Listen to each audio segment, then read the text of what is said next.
অহংকারের কোনো সুযোগই নাই। এক মিনিট একটা কথা বলতে চাই যে এখন অনেক মুসলিমদের মধ্যে একটা ট্রেন্ড চলে আসছে, একটু ইসলাম প্র্যাকটিস করলেই অন্যকে আন্ডার এস্টিমেট করা শুরু করে না? এখন তো অনলাইনের যুগ, আর এখন তো কাজ করতে কোনো শ্রম লাগে না, খালি ঘরে বসে শুয়ে 2টা লাইন লিখলেই কাজ শেষ। ঘরে বসে শুয়ে ফেসবুকে 2টা লাইন লিখলেই কাজ শেষ। আর কনস্ট্রাকটিভ কাজের তো কোনো খোঁজ খবরই নাই। এগুলো সহজ, এই কারণে দেখা যায় বর্তমান যুগে সমালোচনা, গীবত, আন্ডার এস্টিমেট করা, এগুলোর সংস্কৃতি বেড়ে গেছে। এগুলোর মধ্য দিয়ে আমরা দিন পালন করার পরেও ক্ষতির মধ্যে আছি। এমন হতে পারে যে ব্যক্তি বা যে দল বা যে রাজনৈতিক দল বা যে ধর্মীয় দল যার বিরুদ্ধে আমি নিজের কলমগুলো ঘোরাচ্ছি, হতে পারে তার মধ্যে এমন মানুষ আছে যে আমার আগে জান্নাতে চলে যাবে, হতেই পারে। আর আমি যে নিজেকে এত বড় করে ফখর করছি, কে জানে এন্ড অফ দ্য ডে আমি জান্নাতে যাবো কি যাব না? কোনো গ্যারান্টি আছে? কোনো গ্যারান্টি নাই। সো এখন আমরা যারা ইসলাম প্র্যাকটিস করছি আমাদের সতর্ক হওয়া উচিত, নিজের পরকালের ফিকিরটা করি। আল্লাহ পাক বোঝার তৌফিক দান করুন, আমিন। 2 নাম্বার যেটা বলবো, যে রাসূলুল্লাহ সাল্লাল্লাহু আলাইহি ওয়াসাল্লামের রেখে যাওয়া যে আদর্শ এবং সুন্নত, এর চর্চা যারা বাড়িয়ে দিবে আল্লাহ পাক রহম করবে ইনশাআল্লাহ। সূরা আলে ইমরানের 31 নম্বর আয়াত পড়ে দেখেন, আল্লাহ পাক নিজে বলছেন, কুল ইন কুনতুম তুহিব্বুনাল্লাহ ফাত্তাবিউনি।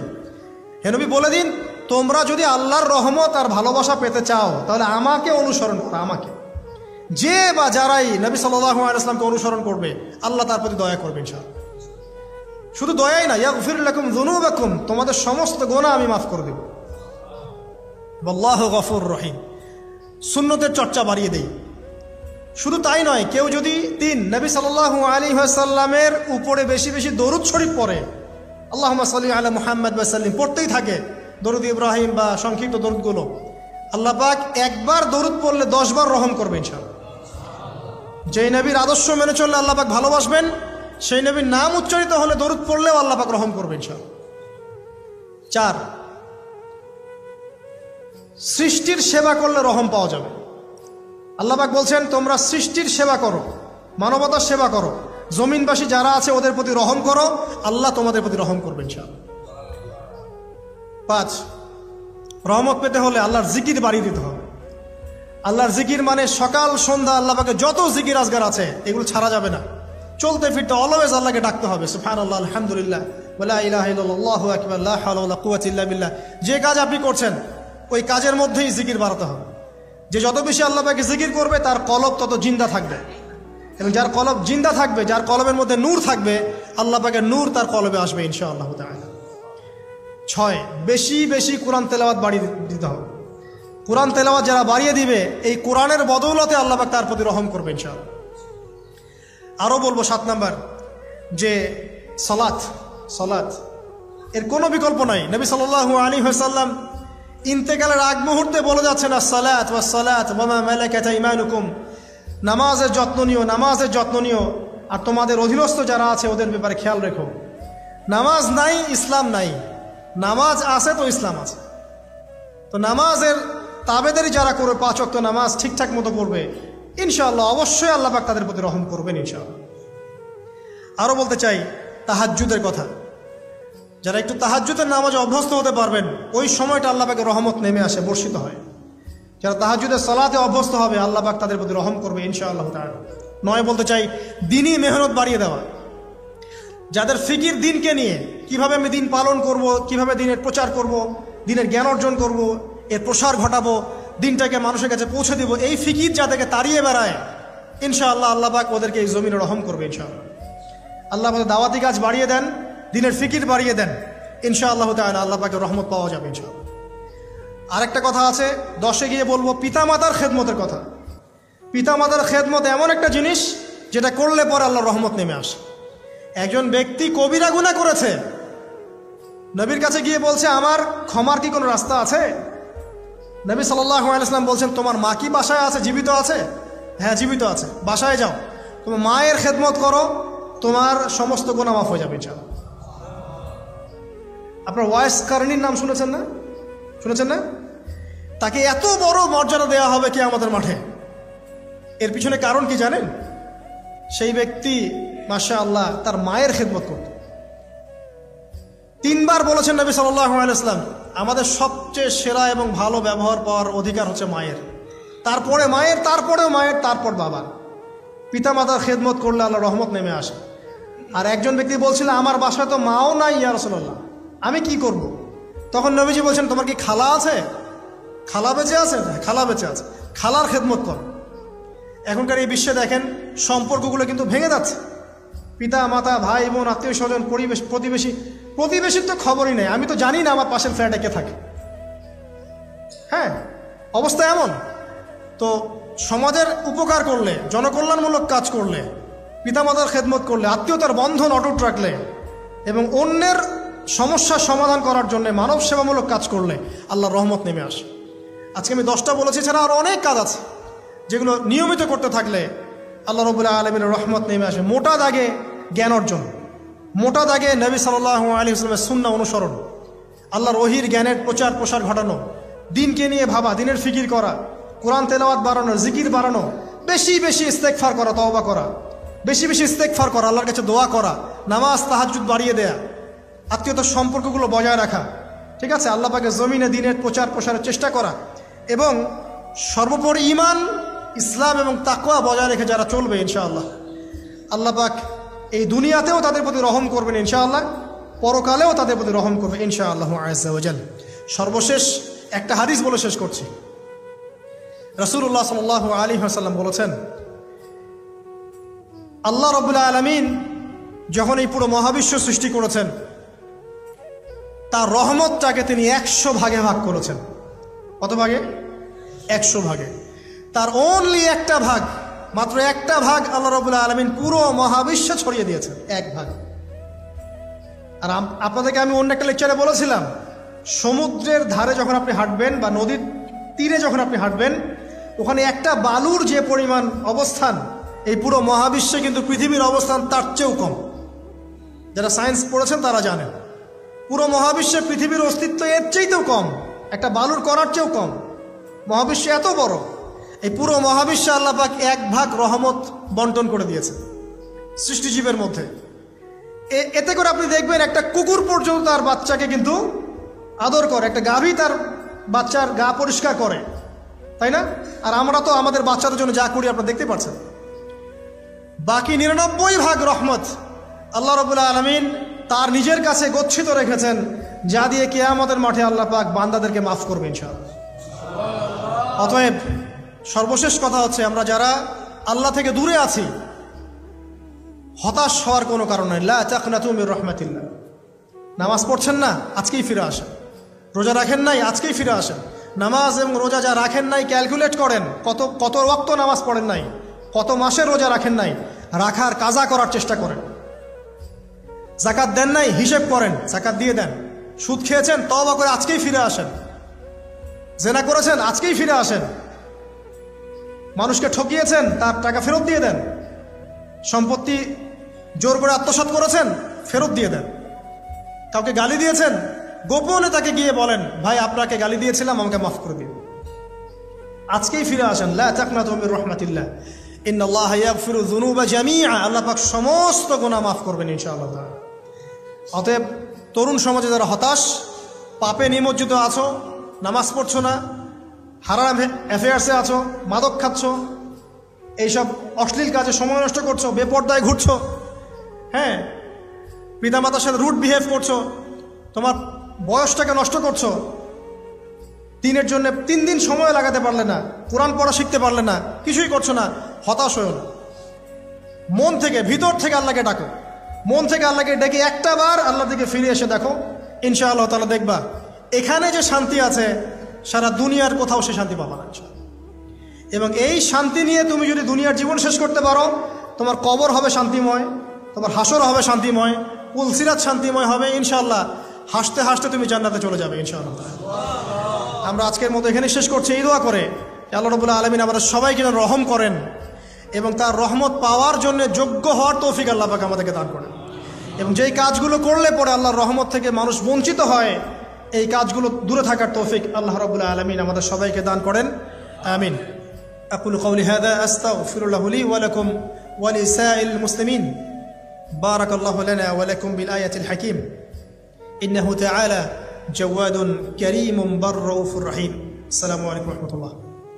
সম্মানিত উপস্থিতি, কেমন আছেন আপনারা? আলহামদুলিল্লাহ। আজকে রংপুর শহরের এই রবার্টসনগঞ্জ এলাকায়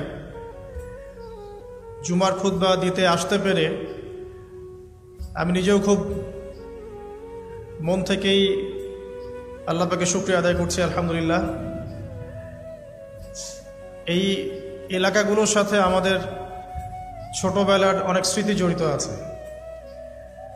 আমার বাল্য বন্ধুরাও এখানে অনেকে আছেন হয়তোবা। একটা সময় ছিল যে আমরা এখানে খেলাধুলাও করেছি। আমার বন্ধুদের বাবারা এখানে উপস্থিত আছেন। তো সেখানে আজকে দাঁড়িয়ে দিনের কিছু কথা বলার তৌফিক আল্লাহ পাক দিয়েছেন। আবার আল্লাহ পাকে শুকরিয়া আদায় করছি। আলহামদুলিল্লাহ। তো বিগত প্রায় এক সপ্তাহ থেকে আমি আসলে আমার পারিবারিক কিছু জটিলতার মধ্যেই ছিলাম। আলহামদুলিল্লাহ, আল্লাহ রাব্বুল আলামিন গত সোমবার আমাকে একটি পুত্র সন্তান দিয়েছেন। আলহামদুলিল্লাহ। তো সন্তান, তার মা, পুরো পরিবারের বিষয়গুলোকে নিয়ে আমি খুবই ব্যস্ত ছিলাম। আল্লাহ পাক আমাদের সন্তানদেরকে যেন আগামী প্রজন্মের জন্য কবুল করে নেন, আমিন। এবং তাদের হাতে আল্লাহ পাক ইসলামের পতাকা যেন বুলন্দ করেন, তাদের মধ্য দিয়ে আল্লাহ পাক আল্লাহর জমিনে তার দিন প্রতিষ্ঠা করেন, আমিন। এবং আমরা আমাদের পরিবারবর্গ, আমাদের স্ত্রী সন্তান সহ আমাদের উপস্থিত অনুপস্থিত সকলের সুস্থতার জন্য আল্লাহর কাছে দোয়া করছি। আল্লাহ পাক সবাইকে শেফায়ে কামেলা দান করুন, আমিন। বিগত 7টা দিন আমি একটা বিষয় খুব ফিল করেছি, একটা বিষয় খুব গভীরভাবে ভাবছিলাম। আমাদের এই যে জীবন, আমাদের রিজিক, আমাদের পরিবার, আমাদের সুস্থতা, আমাদের জ্ঞান, আমাদের সমাজ বলেন, রাষ্ট্র, আমাদের অর্থনীতি, এই বিশ্ব, এই সব কিছুই একটা বিষয়কে কেন্দ্র করে টিকে আছে। শুধুমাত্র একটা বিষয়ের সাথে এই পুরো মহাবিশ্ব সম্পর্কিত। আমাদের জীবনের প্রতিটা বিষয় শুধুমাত্র এবং শুধুমাত্র আল্লাহ পাকের রহমতের উপর টিকে আছে। আল্লাহ পাকের রহমত আমাদের ব্যক্তি জীবন, পারিবারিক জীবন, আমাদের দেহ, আমাদের মন, আমাদের জ্ঞান, অর্থনীতি, ব্যবসা বাণিজ্য, আমাদের রাষ্ট্র, সব কিছুর মধ্যে শুধুমাত্র আল্লাহ পাকের রহমত দিয়ে ভর্তি। এখানে আল্লাহ পাকের রহমতের এত বিশাল সমুদ্র, যেটা উপলব্ধি করার ক্ষমতা আমাদের নাই। আমরা যদি সবাই ঠান্ডা মাথায় একটাবার খালি ভাবতে বসি, সবাই যার যার জায়গা থেকে ভাবি যে আল্লাহ পাক আমাদেরকে কি কি রহমত দিয়ে রেখেছেন, কি কি নিয়ামত দিয়ে রেখেছেন। ওয়া ইন তাউদ্দু নি'মাতাল্লাহ লা তুহসুহা। তোমরা যদি আল্লাহ পাকের নিয়ামত গণনা করা শুরু করো, কোশ্চিন কালেও গুণে শেষ করতে পারবে না।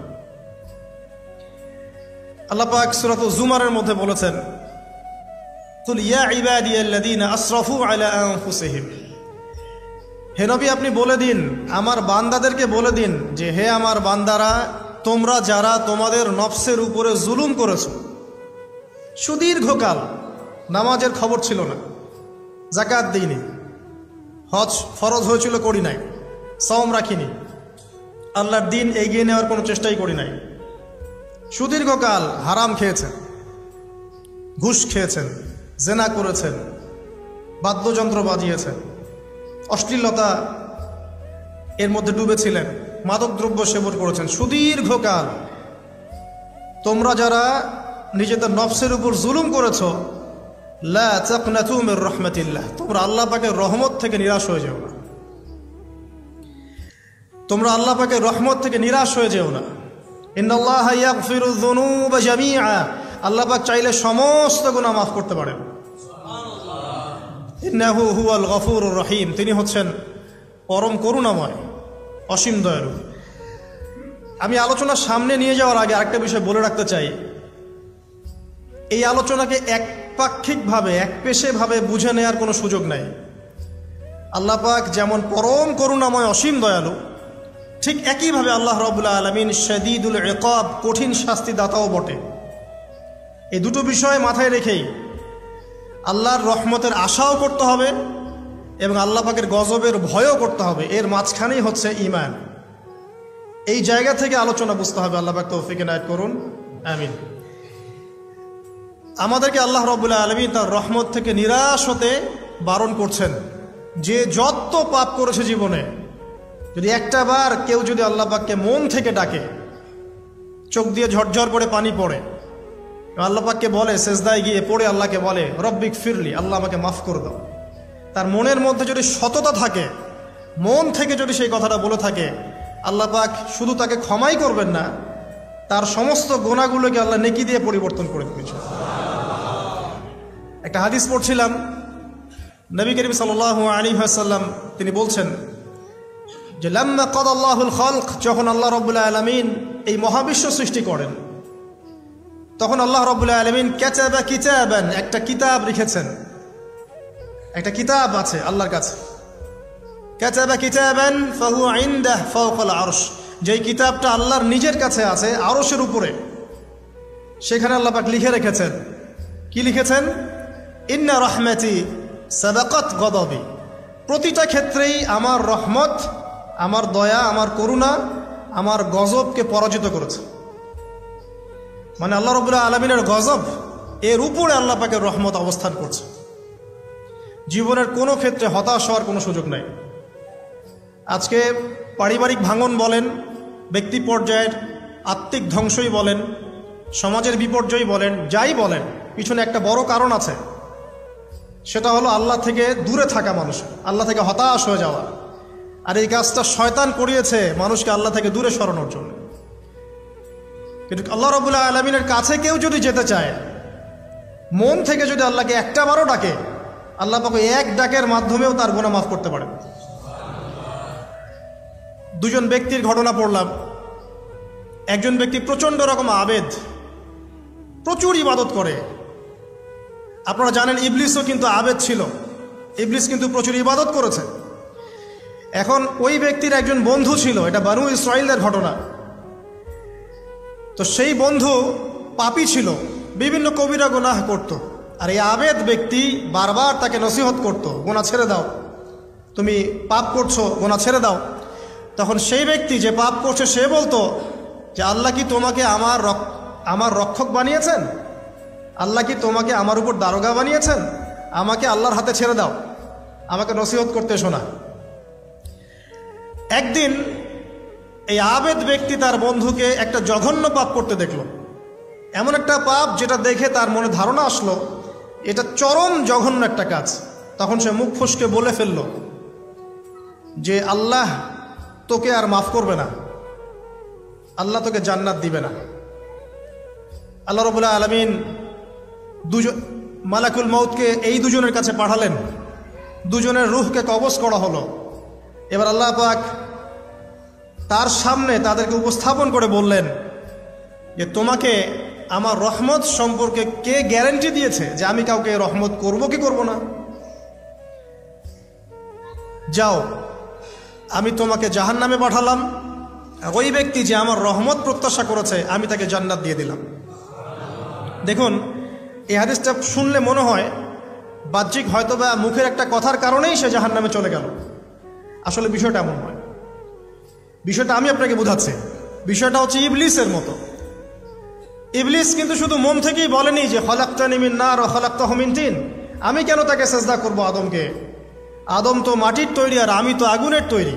এটা ইবলিসের শুধু মৌখিক স্টেটমেন্ট ছিল না, কারণ কি ছিল? আবা ওয়াস্তাকবারা, সে উদ্ধত হয়েছিল, অহংকার প্রদর্শন করেছিল। ভিতর থেকে ইন্টারনালি সে অহংকারী ছিল, সে আন্ডার এস্টিমেট করে কথাটা বলেছে, শুধু মৌখিকভাবে বলে নাই। কিন্তু ঠিক এই ব্যক্তির ঘটনা এমনই, সে মন থেকে অহংকারী হয়ে উঠেছিল, যদিও বা সে আবেদ ছিল। এখানে আমরা যারা প্র্যাকটিসিং মুসলিম হওয়ার চেষ্টা করছি, আমাদের জন্য এখানে নিদর্শন আছে। অচত নামাজ পড়েই ভেবে বসবেন না যে অনেক কিছু করে ফেলছে, এক চিল্লা দিয়ে মনে করে ফেলবেন না যে দিনের জন্য অনেক কিছু করে ফেলছে। একটা হজ করেছেন, ওমরা করেছেন, সিয়াম রেখেছেন, দিনের জন্য দান সদকা করেছেন, একটা মাদ্রাসা মসজিদ করেছেন, ভেবে বসবেন না আপনি সব অনেক কিছু করে ফেলেছেন এবং অন্যরা সব ককরোচ তেলাপোকা, ওরা জাহান্নামে যাবে, এমনটা মনে করবেন না। জানি না আমরা যে কার আমলের কতটুকু আল্লাহর কাছে কবুল হচ্ছে। তো এখানে এই ব্যক্তির সমস্যা ছিল এই, সে নিজের আমলটাকে অনেক ভারী মনে করছিল এবং সে স্টেটমেন্ট দিয়ে ফেললো যে তোকে আল্লাহ পাক মাফ করবে না। এই একটা কথা মন থেকে বলার কারণে তার ইহকাল পরকাল দুটা বরবাদ হয়ে গেল, সে জাহান্নামে চলে গেল। ঠিক আরেক ব্যক্তির ঘটনা আছে এমন, এগুলো সবগুলো রেফারেন্স আছে। এক ব্যক্তি প্রচুর ইবাদত করত, আল্লাহ পাক তার ইবাদত করার জন্যে পাহাড়ের চূড়ায় একটা সুন্দর ব্যবস্থাও করে দিয়েছিলেন, সেখানে ডালিম গাছ হতো, ঝর্ণা আসতো, খাবারের কোনো অভাব নাই। হাদিস এসেছে 500 বছর সে ইবাদত করেছে। কত বছর? কিয়ামতের মাঠে এই ব্যক্তির অবস্থা এমন হবে, তাকে জান্নাতে প্রবেশ করানোর জন্য নিয়ে যেতে বলা হবে যাও আমার রহমতে জান্নাতে চলে যাও। আল্লাহ পাক তাকে এই কথাটা বলবেন, কিন্তু এই ব্যক্তি বলবে আমার আমলের কারণে আল্লাহ পাক বলবেন আমার রহমতে জান্নাতে চলে যাও। ব্যক্তি বলবে আমার আমলের কারণে। আল্লাহ রাব্বুল আলামিন তখন তাকে দেওয়া সমস্ত নেয়ামতগুলোকে এক পাল্লায় করবেন আর তার সমস্ত আমলকে আরেক পাল্লায় করবেন। একটা চোখের যে নেয়ামত আল্লাহ পাকের, সমস্ত আমলও 500 বছরের ইবাদত এতটুকু হয়নি। তারপর তাকে বলা হবে ওকে জাহান্নামে নিয়ে যাও। এবার জাহান্নামে যাওয়ার সময় সে বলবে আল্লাহ তোমার রহমতে আমাকে মাফ করে দাও। তখন আল্লাহ পাক তাকে আবার ডেকে নিয়ে আসবে, বলবেন যে তোমাকে যে আমি ইবাদত করার জায়গা করে দিয়েছিলাম, এটা কি তুমি নিজে করেছো না আমি করেছি? সে বলবে আপনি করেছেন। তোমাকে যে আমি সৃষ্টি করেছিলাম তখন কি তুমি কোন আমল করেছিলে? বলবে না। তাহলে তোমাকে যে সৃষ্টি করেছি আমি, এটা কি তোমার আমলের কারণে? না। তোমাকে সারা দুনিয়াতে এত নিয়ামত দিয়েছি, এটা কি তোমার আমলের কারণে? সে বলবে না। তখন তাকে জান্নাতে প্রবেশ করানো হবে। কিয়ামতের মাঠে এমন অনেক ঘটনা ঘটবে যেটা আমাদের চিন্তার বাইরে। আরেকজন ব্যক্তিকে ডেকে আনা হবে, যে ব্যক্তি একটা দুটা নয় বরং 100টা খুন করেছে। সে 99 জন মানুষকে হত্যা করার পর ফতোয়া খুঁজে বেড়াচ্ছিল যে আমার তওবা কবুল হবে কিনা। একজন আবেদের কাছে গিয়েছে। আবেদ আর আলেম কিন্তু এক জিনিস না। আবেদ মানে যে প্রচুর ইবাদত করে, তার জ্ঞান কম, সে শুধু জানে কিভাবে ইবাদত করতে হয়। আলেম হচ্ছে সে যে শরীয়তের গভীর জ্ঞান জানে, আবার ইবাদতও করে। আবার যারা জ্ঞান আছে আমল নাই, সেও কিন্তু প্রকৃত আলেম না। প্রচুর জ্ঞান আছে কিন্তু জ্ঞান অনুযায়ী আমল করে না, সেও কিন্তু প্রকৃত আলেম নন। এবার আসেন, তো এই আবেদের কাছে গিয়ে সে বলছে আমার কি ক্ষমা হবে? আমি 99টা খুন করেছি। সে বলল তোমার আবার ক্ষমা? তোমার ক্ষমা নাই। তখন এই ব্যক্তি এই আবেদকে হত্যা করে 100টা খুন পূর্ণ করলো, ওকেও সে মেরে ফেলছে। আমার ক্ষমাই হবে না তো তোর বেঁচে থাকার কি দরকার, তুইও মর। এই ব্যক্তির মধ্যে একটা চেতনা তৈরি করলেন যে আমাকে তওবা করতে হবে। সে তখন সার্চ করতে লাগলো আরও কোনো আলেম আছে কিনা। এরপর অনেক দূরে একজন আলেমের সন্ধান পাওয়া গেল। সে সেখানে গেল, তাকে গিয়ে বলল আমার কি ক্ষমা হবে? সে আলেম তাকে বলল হ্যাঁ তোমারও ক্ষমা হতে পারে, যাও তুমি ইস্তেগফার করো এবং এই এলাকা থেকে অন্য এলাকায় চলে যাও। মানে যে এলাকায় তুমি অনেক দিন ছিলে, যেখানে তুমি অনেক পাপ কাজ করেছো, এখানে থাকার দরকার নাই। তওবা করে তুমি অন্য কোথাও চলে যাও, নতুন একটা জীবন শুরু করো। এখানে থাকলে হবে কি, তোমার স্মৃতিগুলো তোমাকে তাড়িয়ে বেড়াবে এবং মানুষ তোমাকে খারাপ নজরে দেখতেই থাকবে, তুমি তখন কষ্ট পাবে। এই জন্য তুমি চলে যাও। তো চলে যেতে যেতে সে রাস্তায় ইন্তেকাল করে। এবার তার রুহ নিবে কে? এই জন্য দুদল ফেরেশতা আসছেন, জান্নাতি এবং জাহান্নামী। তাদের মধ্যে বাক বিতরটা হচ্ছে কে রুহ নিয়ে যাবে। তো জাহান্নামের ফেরেশতারা বলছেন সে এতগুলো খুন করেছে, তার রুহটা আমরা নিব। আর জান্নাতি ফেরেশতারা বলছেন না, সে তওবা করতে এসেছিল, অতএব সে আল্লাহর অভিমুখী হয়েছে, তার রুহটা আমরা নিব। আল্লাহ পাক এখানে একটা কৌশল করলেন। আল্লাহ পাক ফেরেশতাদেরকে বললেন তোমরা রাস্তাটাকে পরিমাপ করে দেখো, যেদিকে যাচ্ছিল তার পরিমাপ বেশি নাকি যেখান থেকে এসেছে ওর পরিমাণ বেশি। আল্লাহ পাক জমিনকে আদেশ করলেন হে জমিন তুমি প্রশস্ত হয়ে যাও। এবার পরিমাপ করে দেখা গেল সে তওবার দিকে আসছিল, এর পরিমাণটা বেশি। এই একটা কাজের ওসিলা আল্লাহ পাক তাকে মাফ করে দেবেন। মনে রাখবেন এটা মৌখিক বিষয় ছিল না, সে মন থেকে ভিতর থেকে কিন্তু সে আল্লাহর প্রতি অনুগত হয়েছিল। এই মনের বিষয়টা আল্লাহ ছাড়া কেউ জানে না। আপনি দেখতে পারেন সমাজে অনেকে দাড়ি টুপি পাগড়ি জুব্বা সব লাগিয়ে ঘুরছে, তো বিশ্বাস করেন তাদের মনটা এমনও হতে পারে যে জানোয়ারের চেয়েও কুৎসিত, এমনও হতে পারে। আবার আপনি দেখবেন সমাজে এমন অনেক মানুষ ঘুরছে যারা হয়তো অনেক পাপে লিপ্ত মনে হচ্ছে, কিন্তু মনের মধ্যে সততা আছে। আর যার মনের মধ্যে সততা আছে আল্লাহ পাক কোনো না কোনো দিন ইনশাআল্লাহ তাকে হেদায়েত দিবে। এটা আমরা আমাদের অভিজ্ঞতা থেকেও দেখেছি। এমন অনেক মানুষকে আমরা দেখেছি যে ড্রাগ অ্যাডিক্টেড ছিল, মিউজিক করেছে, হারাম সম্পর্কের মধ্যে ছিল, নামাজ ঠিক মতো পড়ে নাই, কিন্তু যখনই আল্লাহর কথা আলোচনা হতো দেখতাম সে খুবই শান্তভাবে মন থেকে কথা শুনছে। এই কথা শুনতে শুনতে শুনতে একদিন মাশাআল্লাহ এখন দেখবেন যে চিল্লা দিয়ে বেড়াচ্ছে বিভিন্ন মসজিদে। আল্লাহ হেদায়েত দিয়েছে, সব ছেড়ে দিয়েছে। এরকম মানুষের অভাব নাই কিন্তু সমাজে। তো এখানে আল্লাহ পাকের রহমত বা দয়ার একটা উজ্জ্বল দৃষ্টান্ত দেখতে পারবেন। ঠিক এরকম আরও একটা ঘটনা আছে বনু ইসরাইলের। এক ব্যক্তি এত পাপ করেছে যে শেষে মৃত্যুর সময় সে সন্তানদেরকে ডাকছে, ডেকে বলছে যে আমি যখন মারা যাব আমার লাশটাকে তোমরা কবর দিও না, যদি আল্লাহ পাক আমাকে ধরতে পারেন তাহলে খবর আছে আমার। আর কি করতে হবে? সে বলছে যে আমার দেহটাকে তোমরা পুড়িয়ে ফেলবে এবং পুড়িয়ে ফেলার পরে ছাইগুলোকে একত্রিত করবা, করে অর্ধেক ছাই সমুদ্রে ভাসিয়ে দিবা, অর্ধেক ছাই বাতাসে উড়িয়ে দিবা। সন্তানরা তাই করলো। মৃত্যুর পর আল্লাহ পাক এই সমুদ্র এবং জমিনকে বাতাসকে আদেশ করলেন যে তোমরা ছাই জড়ো করে দাও। আর মানুষ আর জিন আল্লাহর কথা না শুনলেও এই প্রকৃতি আল্লাহ পাকের কথা শোনে। বিজ্ঞান বলে প্রকৃতি থেকে সব হচ্ছে। কি প্রকৃতি? প্রকৃতি কি, কাকে বলে? মানুষকে আল্লাহর ইবাদতকে বাদ দিয়ে প্রকৃতি পূজায় নিয়ে গেছে। এই পুরো প্রকৃতি আর মহাবিশ্বে এক আল্লাহর ইবাদত করে। কে সৃষ্টি করলো প্রকৃতি? প্রাকৃতিকভাবে হয়েছে সবকিছু বলে, আল্লাহ থেকে হয়েছে বলা যাবে না। বললে আপনি মৌলবাদী হয়ে যাবেন। আল্লাহ শব্দ ইউজ করলে আপনি মৌলবাদী হয়ে যাবেন। ধর্মতাত্ত্বিক শব্দগুলোকে আস্তে আস্তে উঠিয়ে দেওয়া হয়েছে। দেখবেন যুক্তি, বিজ্ঞান, দার্শনিক শব্দগুলোকে আনা হয়েছে। এটাও টেকনিক্যালি করা হয়েছে। কোন সেকুলার মিডিয়াতে আপনি দেখবেন না ইনশাআল্লাহ বলছেন। ইনশাআল্লাহ প্রমাণ করবে যে আপনি আস্তিক না নাস্তিক। তো প্রকৃতিকে আল্লাহ পাক আদেশ করলেন এই সমুদ্র ছাই জড়ো করো, এই বাতাস ছাই জড়ো করো। তারা ছাই জড়ো করে দিল। এই ব্যক্তিকে বলা হচ্ছে তুমি জীবিত করে আল্লাহ পাক বলছেন তুমি যে এই কাজটা করেছিলে, লিমা ফাআলতা হাযা, তুমি এই কাজটা কেন করেছো? তখন এই ব্যক্তি উত্তর দিচ্ছে মিন খাশিয়াতিকা ইয়া রাব্বি ওয়া আনতা আ'লাম। হে আল্লাহ, আমি আমার বুঝে যা এসেছে আপনার ভয়েই আমি এই কাজটা করেছি, আর আপনি খুব ভালো করেই জানেন যে আমি আপনার ভয়ে করেছি নাকি অন্য কোনো কারণে করেছি। মানে আপনি আমার মনের কথা জানেন। আল্লাহ পাক তাকে মাফ করে দিলেন। আপনাদেরকে আমি সেই ব্যভিচারী মহিলার কথাও মনে করাই, যে ছিল একজন প্রস্টিটিউট মহিলা, পতিতা, যেটা আমরা বলি সমাজের ভাষায়। যদিও এখন নতুন শব্দ এসেছে সেক্স ওয়ার্কার বা যৌনকর্মী, এবং এগুলোকে আমরা এখন প্রমোট করছি। আমরা এখন অশ্লীলতাকে প্রমোট করছি। এই কথা বলতে আমাদের বুক কাঁপা উচিত নয় যে আমরা এখন অশ্লীলতাকে প্রমোট করছি। আমরা এখন কাপড় খোলার সংস্কৃতি থেকে যাচ্ছি। যে কাপড় খুলে দিয়েছিল ইবলিস। ইবলিস আমাদের বাবা মার কাপড় জান্নাতে খুলে দিয়েছিল, এটা কি জানেন?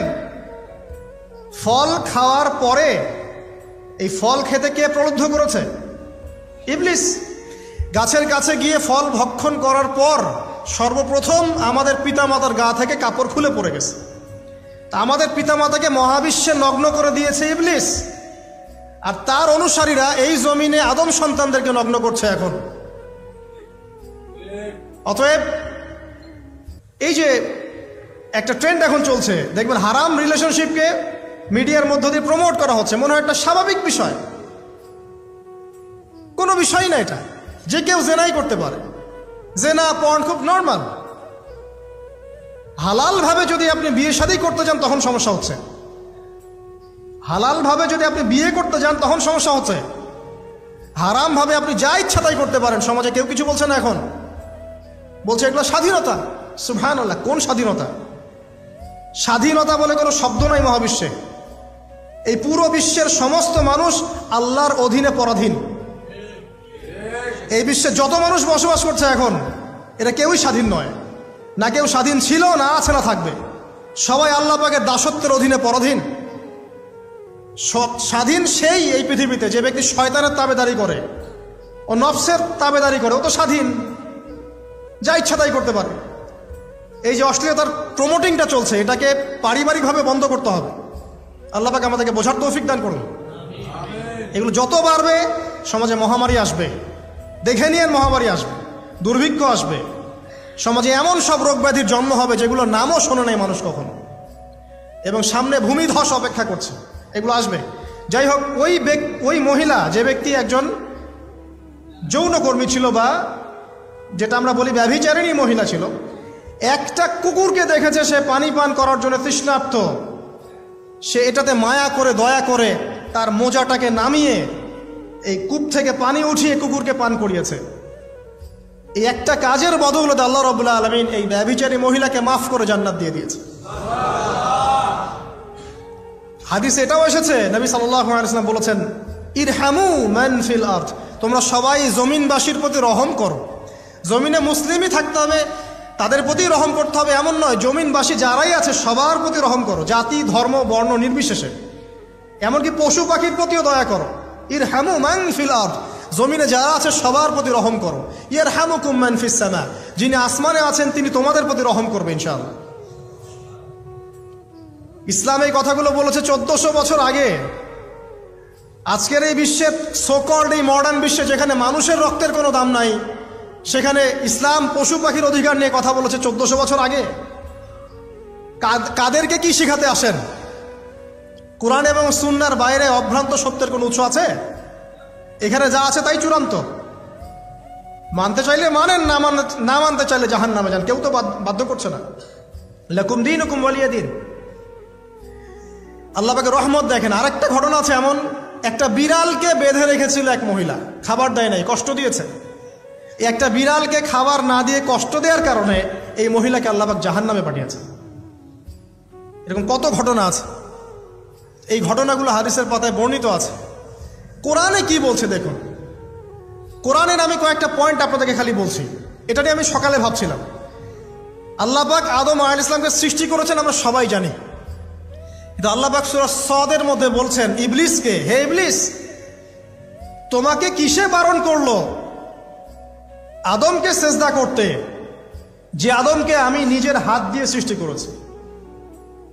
আল্লাহ রাব্বুল আলামিন যে আমাদেরকে এত যত্ন করে ভালোবেসে সৃষ্টি করেছেন, এটা কি আল্লাহ পাকের দয়ার নিদর্শন নয়? মহাবিশ্বের অন্য কোনো মাখলুক সৃষ্টির ব্যাপারে আল্লাহ পাক বলেন নাই খলাকতু বিয়াদাই, আমি নিজ হাতে তাকে সৃষ্টি করেছি। শুধু সৃষ্টি নয়, সৃষ্টি করার পর আল্লাহ পাক তাকে সমস্ত নাম শিক্ষা দিয়েছেন। এই যে জ্ঞান শিক্ষা দেওয়া, জ্ঞান, এটা আল্লাহ পাকের সবচেয়ে বড় নিদর্শনগুলোর মধ্যে অন্যতম।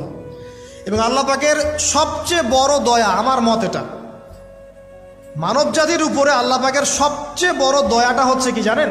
আল্লাহ পাক আমাদেরকে জ্ঞান শিক্ষা দিয়েছেন, ওহী নাজিল করেছেন। এটা সব কিছুর ঊর্ধ্বে। কারণ আপনি তওবা করবেন, জ্ঞান লাগবে। নামাজ পড়বেন, জ্ঞান লাগবে।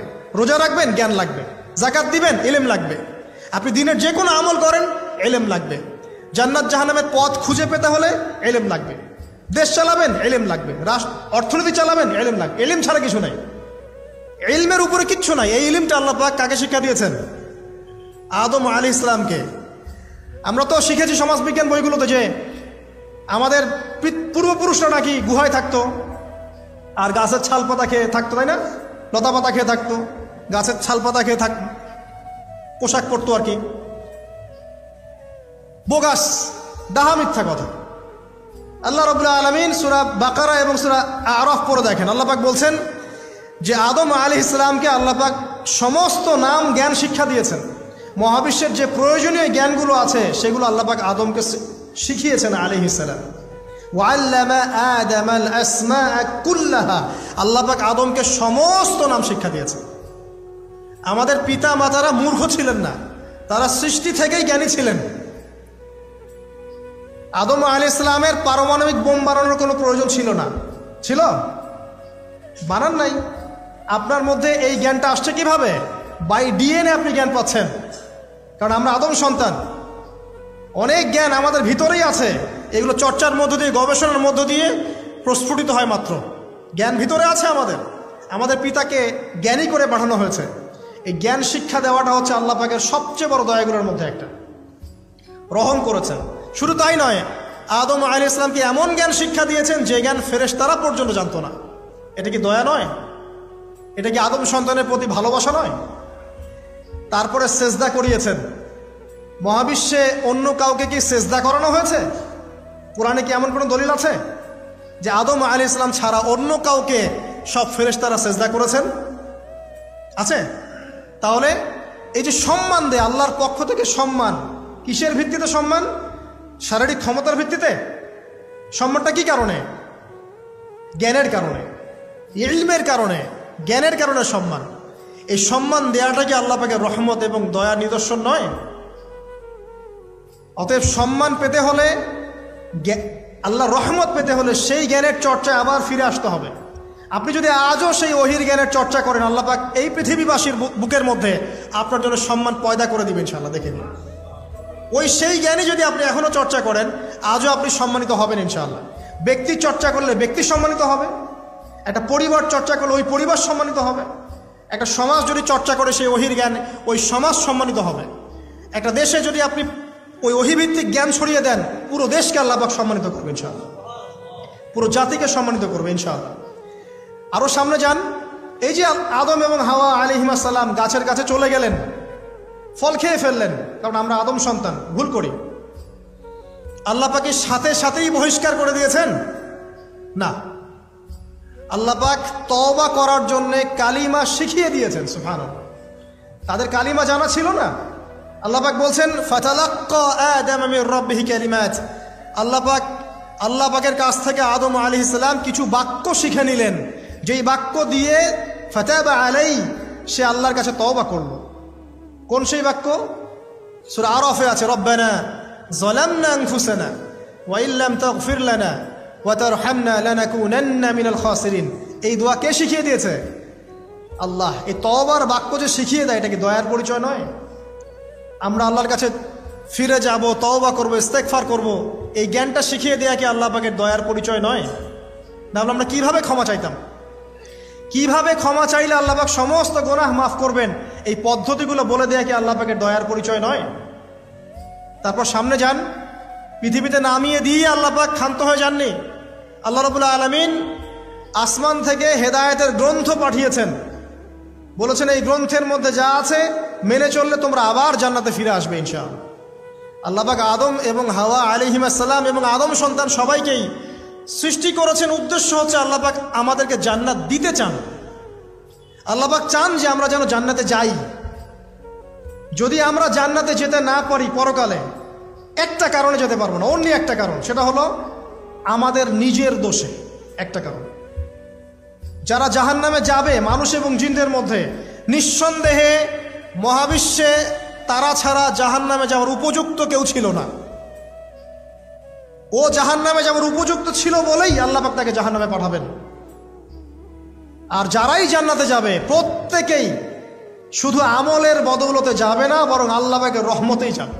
আল্লাহ পাকের রহমত যাদের উপরে বর্ষিত হবে তারাই জান্নাতে যাবে ইনশাআল্লাহ। কে আমল দিয়ে যেতে পারবে না। যত আমলই করি বলা যাবে না এই আমলের বদৌলতে জান্নাতে যেতে পারবো। আল্লাহ পাক দয়া না করলে হবে না। আল্লাহ পাক চান যে আদম সন্তান যেন জান্নাতেই যায়। এই কারণেই সৃষ্টি করা, এই কারণেই আপনার ওহীভিত্তিক গ্রন্থগুলো পাঠানো, এই কারণে নবী রাসূল পাঠানো, আলেম ওলামা সৃষ্টি করা, মানুষকে সতর্ক করা, হায়াত দেয়া, বারংবার জীবনে চলতে ফিরতে আপনাকে অ্যালার্ম করা হয়, আল্লাহর পথে ফিরে আসেন, আল্লাহর পথে ফিরে আসেন। অ্যালার্ম করা হয় না? বিপদ দিয়ে আপনাকে অ্যালার্ম করা হয় আল্লাহর পক্ষ থেকে। আপনি চলতে পথে হোঁচট খান, আল্লাহ আপনাকে অ্যালার্ম দেন, ফিরে আসো। চলছেন বিপথে, আল্লাহ পাক অ্যালার্ম দেন, ফিরে আসো। আল্লাহ পাকের পক্ষ থেকে কিন্তু এগুলো আসে। অদ্ভুত একটা হাদিস বললাম, অদ্ভুত বলতে বলছি অ্যামেজিং হাদিস, যে একজন সাহাবী বলছেন, সালমান রাদিয়াল্লাহু আনহু, তিনি বলছেন যে যখন মুমিনের উপর বিপদ আপদ বালা মুসিবত আসে, তখন মুমিনের এই বিপদ আপদ বালা মুসিবত রোগ শোকের বদৌলতে আল্লাহ পাক তার গুনাহগুলোকে মাফ করে দেন এবং তার মর্যাদাকে বাড়িয়ে দেন এবং সে আল্লাহর দিকে ফিরে আসার অনুশোচনা করার সুযোগ পায়। আর যখন কাফের মুশরিক বা ফাসেক মানুষকে এইসব রোগ ব্যাধি বিপদ আপদ বালা মুসিবত ঘিরে ধরে, তার দৃষ্টান্ত সেই উটের ন্যায় যে উটটাকে তার মালিক বেঁধে রেখেছে এরপর ছেড়ে দিয়েছে। সে উটটা বুঝতেও পারলো না কেন তার মালিক তাকে বেঁধে রাখলো আর কেনই বা তাকে ছেড়ে দিল। কথাটা কি বুঝতে পারছেন? যারা আল্লাহ দ্রোহী তাদের উপর যখন বিপদ আপদ বালা মুসিবত আসতে থাকে তারা বুঝে না যে কি জন্য আসলো আর কেন চলে গেল। কিন্তু মুমিন ব্যক্তি যারা মুসলিম আল্লাহর অনুগত, তাদের বিষয়টা হচ্ছে এমন, বিপদ আপদ বালা মুসিবত রোগ ব্যাধি তাদেরকে আল্লাহর দিকে ফিরিয়ে নিয়ে আসবে ইনশাআল্লাহ। দেখুন,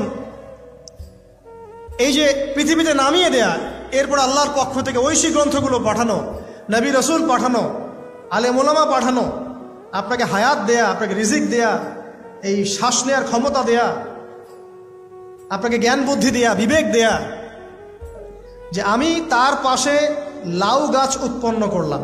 কোন গাছ? খেতে পারেন, এর শাক এবং এই যে ফল, এটার মধ্যে নিঃসন্দেহে এমন এমন কিছু উপাদান আছে যেটা হয়তো আমরা জানিও না, আবিষ্কার করা হয়নি। তিনি সুস্থ হয়ে গেলেন আলহামদুলিল্লাহ। কোথায় যাবেন? যে কোনো জায়গায় যান। নবী ঈসা আলাইহিস সালামকে চতুর্দিক থেকে আক্রমণ করছে ইহুদিরা। আল্লাহ রাব্বুল আলামিন তাকে এমন হেফাজত করলেন, তার কাছে তাকে উঠিয়ে নিলেন। এটা কি দয়ার পরিচয় নয়? এই যে একটু আগে তেলাওয়াত করলো শুরুর আগে নবী মুসা আলাইহিস সালামের ঘটনা। বনু ইসরাইল একটার পর একটা অবাধ্যতা করেই গেছে। আল্লাহ পাক তারপরেও তাদের কাছে নবী পাঠিয়েছেন, নবী মুসাকে পাঠিয়েছেন। ফেরাউনের মতো জালেম শাসকের হাত থেকে বনু ইসরাইলকে আল্লাহ পাক উদ্ধার করেছেন। এটা কি দয়ার পরিচয় নয়?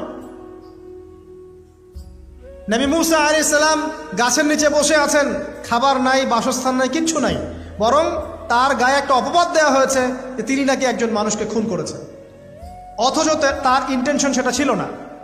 তিনি একটা ঘুষি দিয়েছেন লড়াই থামানোর জন্য, ওই এক ঘুষিতেই সেই ব্যক্তি ডেড।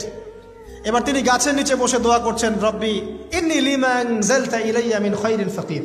আল্লাহ, আমি নিঃস্ব অসহায় হয়ে এখানে বসে আছি, তুমি আমার উপর তোমার যে রহমত পাঠাবে আমি তার ভিখারি হয়ে বসে আছি। দোয়া করার সাথে সাথেই ওই শুআয়ব আলাইহিস সালামের মেয়ে হেঁটে হেঁটে চলে আসলো। তিনি স্ত্রী পেলেন, তিনি শ্বশুর পেলেন, একজন নবী পরিবার পেলেন, বাসস্থান পেলেন, চাকরি পর্যন্ত পেলেন। 8 বছর তিনি রাখালি করেছেন শুআয়ব আলাইহিস সালামের ফার্মের মধ্যে। দয়া মুহূর্তেই চলে আসবে, শুধু আল্লাহর দিকে অভিমুখী হলেই হয়, এগুলো দয়া। আইয়ুব আলাইহিস সালামের কথা মনে আছে না? দীর্ঘদিন রোগে ভুগছেন, দীর্ঘদিন রোগে ভুগছেন, চিকিৎসা হচ্ছে না, ভালো হচ্ছে না, শেফা হচ্ছে না। এখানে যারা আধ্যাত্মিকত্ব নিয়ে পড়াশোনা করেন, লেখালেখি করেন, তারা বলেছেন তাদের কিছু কিতাবের মধ্যে, রোগটা যখন এমন একটা পর্যায়ে চলে আসলো যে তিনি জিহ্বাটা নড়াতে পারছেন না, কারণ তিনি আল্লাহ পাকের জিকির করতে প্রচণ্ড ভালোবাসতেন। এক পর্যায়ে রোগটা এমন একটা জায়গায় চলে আসলো যে জিহ্বাটা তিনি নড়াতে কষ্ট হচ্ছে। তখন গিয়ে তিনি বলছেন, রব্বি আন্নী মাসসানি আদ-দুররু ওয়া আনতা আরহামুর রাহিমিন। হে আল্লাহ, আমাকে কষ্ট স্পর্শ করেছে, আর তুমি তো ক্ষমাকারী, রহমকারীদের মধ্যে সর্বশ্রেষ্ঠ রহমকারী। আমি জিকির করতে পর্যন্ত পারছি না, আল্লাহ আমার রোগটা শেফা দিয়ে দাও। বলার সাথে সাথে আল্লাহ রাব্বুল আলামিন প্রস্রবণ ঝর্ণা তৈরি করলেন, এখানে গোসল করো, শেফা হয়ে গেল। এগুলো কি রহমতের পরিচয় নয়? এখানে এক শ্রেণীর স্কলার এমনও বলেছেন, আজকে আমরা যারা বাহ্যিক সৌন্দর্য নিয়ে বেশি গর্ব করি আর কি, আত্মিক সৌন্দর্যের চাইতে বাহ্যিক সৌন্দর্য নিয়ে যারা বেশি গর্ব করি, যদি আল্লাহ পাক আমাদের পোশাকটাকে পরিবর্তন করে দেন, আত্মাটাকে দেহের পোশাক দেন আর দেহটাকে আত্মার পোশাক বানায় দেন, তাহলে দুর্গন্ধে কি আমাদের সামনে আসতে যাবে না। কথা মনে বুঝতে পারছেন না? আইয়ুব আলাইহিস সালামের আত্মাটা ছিল পবিত্র, পরিশুদ্ধ, তার দেহের মধ্যে রোগ হয়েছিল। আর এই পুরো বিশ্বের ম্যাক্সিমাম লোকের মানুষের রোগ এখন আত্মায়, দেহে নয়। আবার বলছি, হয়তো বুঝতে পারছেন না। আইয়ুব আলাইহিস সালামের রোগটা হয়েছিল দেহে, দেহে বাইরে, তার আত্মা ছিল পবিত্র, পরিশুদ্ধ আত্মা। দেহের রোগের একটা পর্যায়ে যখন জিহ্বাটায় ইফেক্ট হলো, তখন জিকির করতে তার কষ্ট হচ্ছে, তখন তিনি দোয়া করছেন, আল্লাহ আমার এই রোগটাকে শেফা দিয়ে দাও। আর এখনকার পুরো জেনারেশন, এই সভ্যতার রোগ হচ্ছে ভিতরে ভিতরে, আত্মায়। দেহের রোগের চাইতে তার আত্মার রোগটা বেশি। এখন এই আত্মাটাকে যদি দেহ বানিয়ে দেওয়া হয়, আর দেহটাকে আত্মার পোশাক পরিয়ে দেওয়া হয়, দুর্গন্ধে কেউ সামনে আসতে চাবে না এখন। তাই আইয়ুব আলাইহিস সালামের সেই দোয়া এখন আমাদের বেশি করা উচিত। রব্বি আন্নী মাসানিয়া দুররু ওয়া আনতা আরহামুর রাহিমিন। আল্লাহ, আমাদের আত্মায় রোগ এসেছে, এটাকে তুমি শেফা দাও। দেহের রোগ লেস ইম্পর্টেন্ট, আত্মার রোগটা বেশি ইম্পর্টেন্ট। এরকম নিদর্শন কোরআনের পাতায় পাতায় ছড়িয়ে আছে। আসহাবুল কাহফ, পুরো সমাজ ওদেরকে মেনে নিচ্ছে না, গুহায় চলে গেলেন, ঘুম পাড়িয়ে দিলেন আল্লাহ পাক। 309 বছর, কত বছর? 309 বছর একটা দোয়ার বদৌলতে। তারা বলেছিল রব্বানা আতিনা মিন লাদুনকা রাহমা ওয়া হাইয়্ লানা মিন আমরিনা রাশাদা। আল্লাহ পাক শুধু ঘুম পাড়িয়ে রাখলেন না, তাদের মধ্য দিয়ে আল্লাহ পাক পুরো একটা সভ্যতাকে হেদায়েত করে দিলেন। আলহামদুলিল্লাহ। যে সভ্যতা বিশ্বাস করতো না যে পরকাল বলে কিছু আছে, দাকিয়ানুস বাদশার সেই জুলুম থেকে আল্লাহ পাক এই 10 জন বা 9 জন যুবককে বাঁচালেন, ওদেরকে কিয়ামত পর্যন্ত কোরআনের পাতায় স্থান দিলেন, নিদর্শন বানালেন এবং তাদের মধ্য দিয়ে একটা পুরো সভ্যতাকে হেদায়েত দিলেন। সুবহানাল্লাহ। যেখানে যাবেন এই নিদর্শন। আর কার কথা বলবো? যুলকারনাইন, মনে আছে? কোন সূরা আছে যুলকারনাইনের কথা? সূরা কাহফ। আল্লাহ পাক তাকে এমন রহমত করেছিলেন যে মাশরিক মাগরিব মানে পূর্ব পশ্চিম পর্যন্ত তাকে রাজত্ব দিয়ে দিয়েছেন। আজকে তো আমরা এই সামান্য একটু ক্ষমতা পেলেই আমাদের কেউ চেনে না, গায়ে হাতি দেওয়া যায় না, ঠিক আছে? মানে তখন সে নিজেকে মনে করে যে সে এই পৃথিবীর সব কিছু, বাকি মানুষ আর মানুষ না। ক্ষণস্থায়ী সামান্য একটু ক্ষমতা দিয়ে দেখবেন আমাদের অবস্থা খারাপ। প্রত্যেকের ধর্মতাত্ত্বিক ক্ষেত্রেও যদি কাউকে আপনি একটু ক্ষমতাধর আলেম মনে করেন, দেখবেন অহংকারে বাঁচতেছে না। কারো একটু পপুলারিটি হয়ে গেছে, দেখবেন অহংকারে বাঁচতেছে না। আইওয়াশ শোডাউনের জামানত ওইটা, যে যত পারে মানুষকে দেখাতে পারলে বাঁচে আর কি। কাজ হবে 5%, 95% হচ্ছে আইওয়াশ। যে কোনো জায়গায়, ধর্মতাত্ত্বিক জায়গা বলেন, social, economical, political, world affairs, কাউকে যদি আল্লাহ পাক যাররা পরিমাণ একটু ক্ষমতা দিয়ে দিয়েছেন, ব্যাস তাকে আর চেনা যায় না। যুলকারনাইনকে আল্লাহ পাক আলাইহিস সালাম মাশরিক মাগরিবের ক্ষমতা দিয়েছিলেন। এত দাপট ছিল তার, যেদিকে সেনাবাহিনী নিয়ে যেতেন সেদিকে বিজয় করতে পারতেন। পড়ে দেখেন। আর এই ব্যক্তি কিন্তু আলেকজান্ডার দ্য গ্রেট নয়। পশ্চিমারা এখানে আবার একটা ষড়যন্ত্র করেছে। তারা বলে এই ব্যক্তি ছিল আলেকজান্ডার দ্য গ্রেট। এটা ভুয়া কথা। তিনি একজন আল্লাহ পাকের বড় ওলি ছিলেন অথবা নবী ছিলেন। কি ছিলেন আল্লাহ পাক এটা কোরআনে বলেননি, স্পষ্ট করেন নাই। তা আমরা ধরে নিচ্ছি আল্লাহ পাকের তিনি একজন শুকরগুজার বান্দা ছিলেন। তাকে একটা কওম বলছে যারা পাহাড়ের মাঝখানে থাকতো, ইয়া যুলকারনাইন, হে যুলকারনাইন, ইন্না ইয়াজুজ ওয়া মাজুজ মুফসিদুনা ফিল আরদ। ইয়াজুজ আর মাজুজ এর সভ্যতা জমিনে ফাসাদ সৃষ্টি করছে।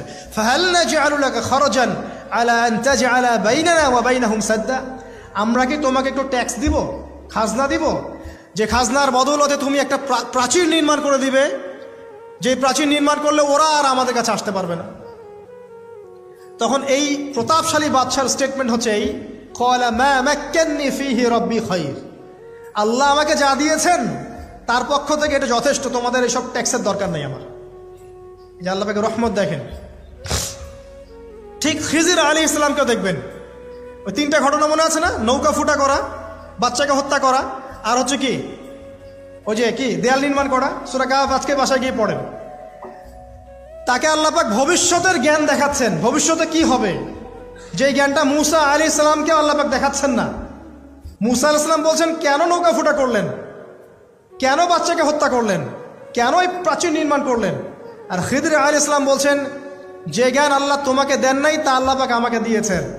আমি এই কারণে নৌকা ফুটা করছি, কারণ নৌকা ফুটা না করলে ভবিষ্যতে এই নৌকাটা সিজ করা হবে, ছিনতাই করা হবে।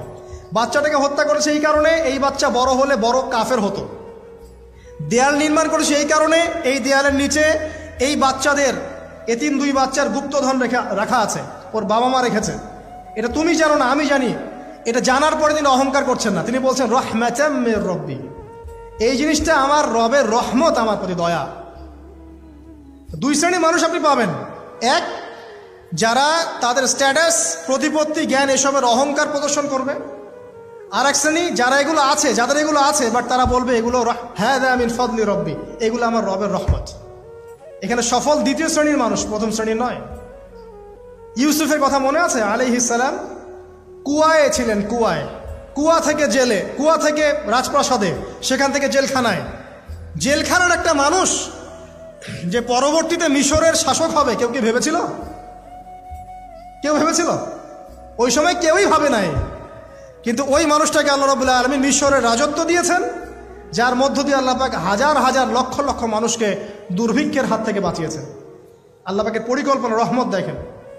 প্রত্যেক আম্বিয়া কেরামের জীবনী পড়ে দেখেন, এরকম রহমতের অসংখ্য নিদর্শন কোরআনে এবং হাদিসে আছে। এখন শেষ করার আগে, এটা বলতে থাকলে অনেক সময় চলে যাবে, নামাজের সময় চলে যাবে, আমরা শেষ করছি। আমরা আসলে এখন যদি আল্লাহর রহমত পেতে চাই এবং আমাদের জীবনটাকে আল্লাহ পাকের আনুগত্যে, দাসত্বে, অহংকার মুক্তভাবে তওবা ইস্তেগফারের মধ্য দিয়ে কাটাতে চাই, তাহলে আসলে কি কি পয়েন্টস আমাদের কাজ করা দরকার, জাস্ট পয়েন্টসগুলো বলছি। 1 নম্বর হচ্ছে জ্ঞান অর্জন করতে হবে। যে জ্ঞান আল্লাহ পাক আদম আলাইহিস সালামকে শিখিয়েছেন, ওই জ্ঞান চর্চা যদি আমরা বাড়াই, কোরআন সুন্নাহ ওহির জ্ঞানের চর্চা যদি আপনারা বাড়াই, ইনশাআল্লাহ, ঠিক আছে, লাগবে না 15 মিনিট, আমি 5 মিনিট শেষ করছি। ওহির জ্ঞানের চর্চা যদি আমরা বাড়িয়ে দেই, দেখবেন ইনশাআল্লাহ আল্লাহ পাক আপনার সম্মান, আপনার রিজিক, আপনার প্রতি করুণা, দয়া, মায়া, মহব্বত সব বাড়িয়ে দেবেন ইনশাআল্লাহ। এটা প্রথম পয়েন্ট। প্রিয় ভাইয়েরা, যারা আজকের লেকচার শুনছেন বা যারা পরবর্তীতে অনলাইনে শুনবেন, ওহির জ্ঞানের চর্চা। আমি বলছি না আপনি ডাক্তার হবেন না, ইঞ্জিনিয়ার হবেন না, জেনারেল লাইনে পড়বেন, এই কথা আমি বলতে যাবো না কখনো। কারণ আমি জানি, আর কেউ বলুক না বলুক, অ্যাটলিস্ট আমি জানি এই ওয়ার্ল্ডকে ডিল করতে হলে বর্তমান এইসব আধুনিক জ্ঞানের কোনো বিকল্প নাই। কিন্তু এই জ্ঞানটার সাথে কোরআন সুন্নাহর জ্ঞান থাকতেই হবে। যখন এই দুইটা জ্ঞান একত্রিত হবে, ইনশাল্লাহ এই জাতিকে ঠেকানোর কেউ থাকবে না ইনশাল্লাহ। এই সহজ সরল কথাটা আমরা বোঝাতে ব্যর্থ হচ্ছি, অথবা কিছু মানুষ ইন্টেনশনালি এটাকে ঘুরিয়ে ফিরে উল্টা ব্যাখ্যা করছে। আর হ্যাঁ, এটা স্বীকার করছি, কিছু মানুষ আছে, কিছু ব্যাকডেটেড থিঙ্কিংস আছে আমাদের মধ্যে, যে আমরা আধুনিক শিক্ষাটাকে অনেক সময় গুরুত্ব দিচ্ছি না। এটা ঠিক নয়, এটা আমার মত।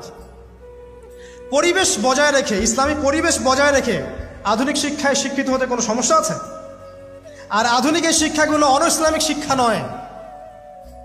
আপনি যে কোনো এডুকেশনের বেসে যান, ম্যাথামেটিক্সে যাবেন, অ্যালজেব্রায় যাবেন, আপনি কেমিস্ট্রিতে যাবেন, ফিজিক্সে যাবেন, বায়োকেমিস্ট্রি যাবেন, জ্যোতির্বিজ্ঞানে যাবেন, মেডিকেল সায়েন্স, প্রত্যেকটাতে দেখেন মুসলিমদেরকে খুঁজে পাবেন আপনি। প্রত্যেকটা গোড়াপত্তন গিয়ে আপনি দেখবেন মুসলিমদের হাতেই হয়েছে। আব্বাসীয় খেলাফত যখন ছিল, তখন এই বাগদাদ ছিল জ্ঞানের রাজধানী। ওইরকম লাইব্রেরি কি বিশ্বে আর কখনো হয়েছে? এখন আমরা মনে করছি জ্ঞানের লাইব্রেরি মনে হয়, জ্ঞানের রাজধানী মনে হয় ব্রিটেন, হার্ভার্ড, কেমব্রিজ, অক্সফোর্ড। এরা কবে এসেছে ইতিহাসে? ইতিহাস কি 100 বছরের? হাজার হাজার বছর চলে গেছে।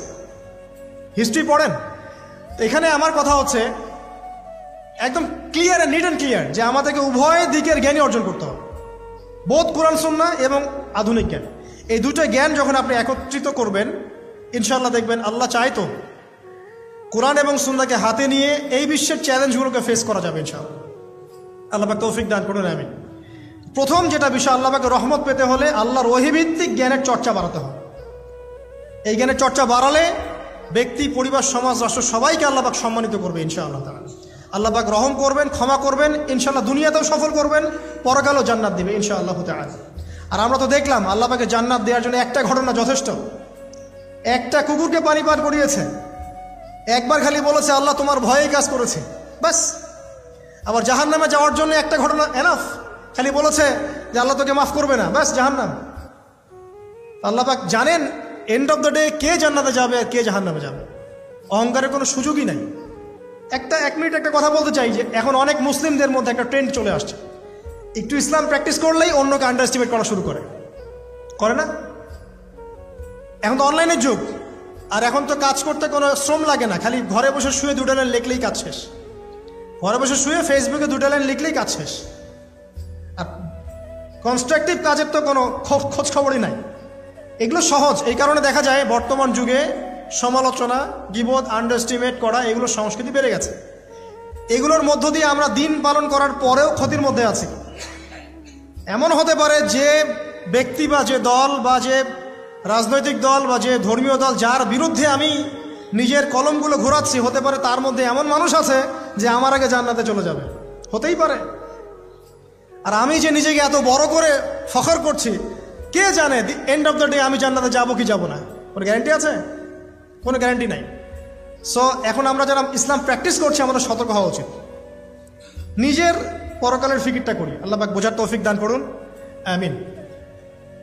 2 নাম্বার যেটা বলবো, যে রাসূলুল্লাহ সাল্লাল্লাহু আলাইহি ওয়াসাল্লামের রেখে যাওয়া যে আদর্শ এবং সুন্নত, এর চর্চা যারা বাড়িয়ে দিবে আল্লাহ পাক রহম করবে ইনশাআল্লাহ। সূরা আলে ইমরানের 31 নম্বর আয়াত পড়ে দেখেন, আল্লাহ পাক নিজে বলছেন, কুল ইন কুনতুম তুহিব্বুনাল্লাহ ফাত্তাবিউনি, হে নবী বলে দিন, তোমরা যদি আল্লাহর রহমত আর ভালোবাসা পেতে চাও তাহলে আমাকে অনুসরণ করো। আমাকে, যে বা যারাই নবী সাল্লাল্লাহু আলাইহি ওয়াসাল্লামকে অনুসরণ করবে আল্লাহ তার প্রতি দয়া করবে ইনশাআল্লাহ। শুধু দয়াই না, ইয়াগফির লাকুম যুনুবাকুম, তোমাদের সমস্ত গুনাহ আমি মাফ করে দেব। আল্লাহু গফুর রহিম। সুন্নতের চর্চা বাড়িয়ে দেই। শুধু তাই নয়, কেউ যদি নবী সাল্লাল্লাহু আলাইহি ওয়াসাল্লামের উপরে বেশি বেশি দরুদ শরীফ পড়ে, আল্লাহুম্মা সাল্লি আলা মুহাম্মাদ ওয়া সাল্লিম পড়তেই থাকে, দরুদ ইব্রাহিম বা সংক্ষিপ্ত দরুদগুলো, আল্লাহ পাক একবার দরুদ পড়লে 10 বার রহম করবে ইনশাআল্লাহ।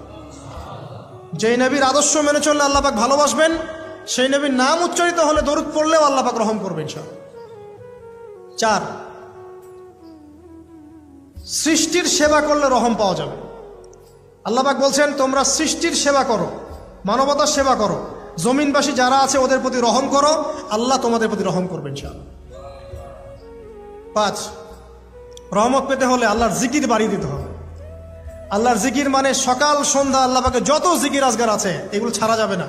চলতে ফিরতে অলওয়েজ আল্লাহকে ডাকতে হবে, সুবহানাল্লাহ, আলহামদুলিল্লাহ, ওয়ালা ইলাহা ইল্লাল্লাহ, আল্লাহু আকবার, লা হাওলা ওয়ালা কুওয়াতা ইল্লা বিল্লাহ। যে কাজ আপনি করছেন ওই কাজের মধ্যেই জিকির বাড়াতে হবে। যে যত বেশি আল্লাহ পাকে জিকির করবে তার কলব তত জিন্দা থাকবে, এবং যার কলব জিন্দা থাকবে, যার কলবের মধ্যে নূর থাকবে, আল্লাহ পাকের নূর তার কলবে আসবে ইনশাআল্লাহ তাআলা। 6, বেশি বেশি কোরআন তেলাওয়াত বাড়িয়ে দিতে হবে। কোরআন তেলাওয়াত যারা বাড়িয়ে দিবে, এই কোরআনের বদৌলতে আল্লাহ পাক তার প্রতি রহম করবে ইনশাআল্লাহ। আরও বলবো 7 নাম্বার, যে সালাত এর কোনো বিকল্প নাই। নবী সাল্লাল্লাহু আলাইহি ওয়াসাল্লাম ইন্তেকালের আগ মুহূর্তে বলে যাচ্ছেন, আসসালাত ওয়াসসালাত ওয়া মা মালাকাত আইমানুকুম, নামাজের যত্ন নিও, নামাজের যত্ন নিও, আর তোমাদের অধীনস্থ যারা আছে ওদের ব্যাপারে খেয়াল রেখো। নামাজ নাই ইসলাম নাই, নামাজ আছে তো ইসলাম আছে।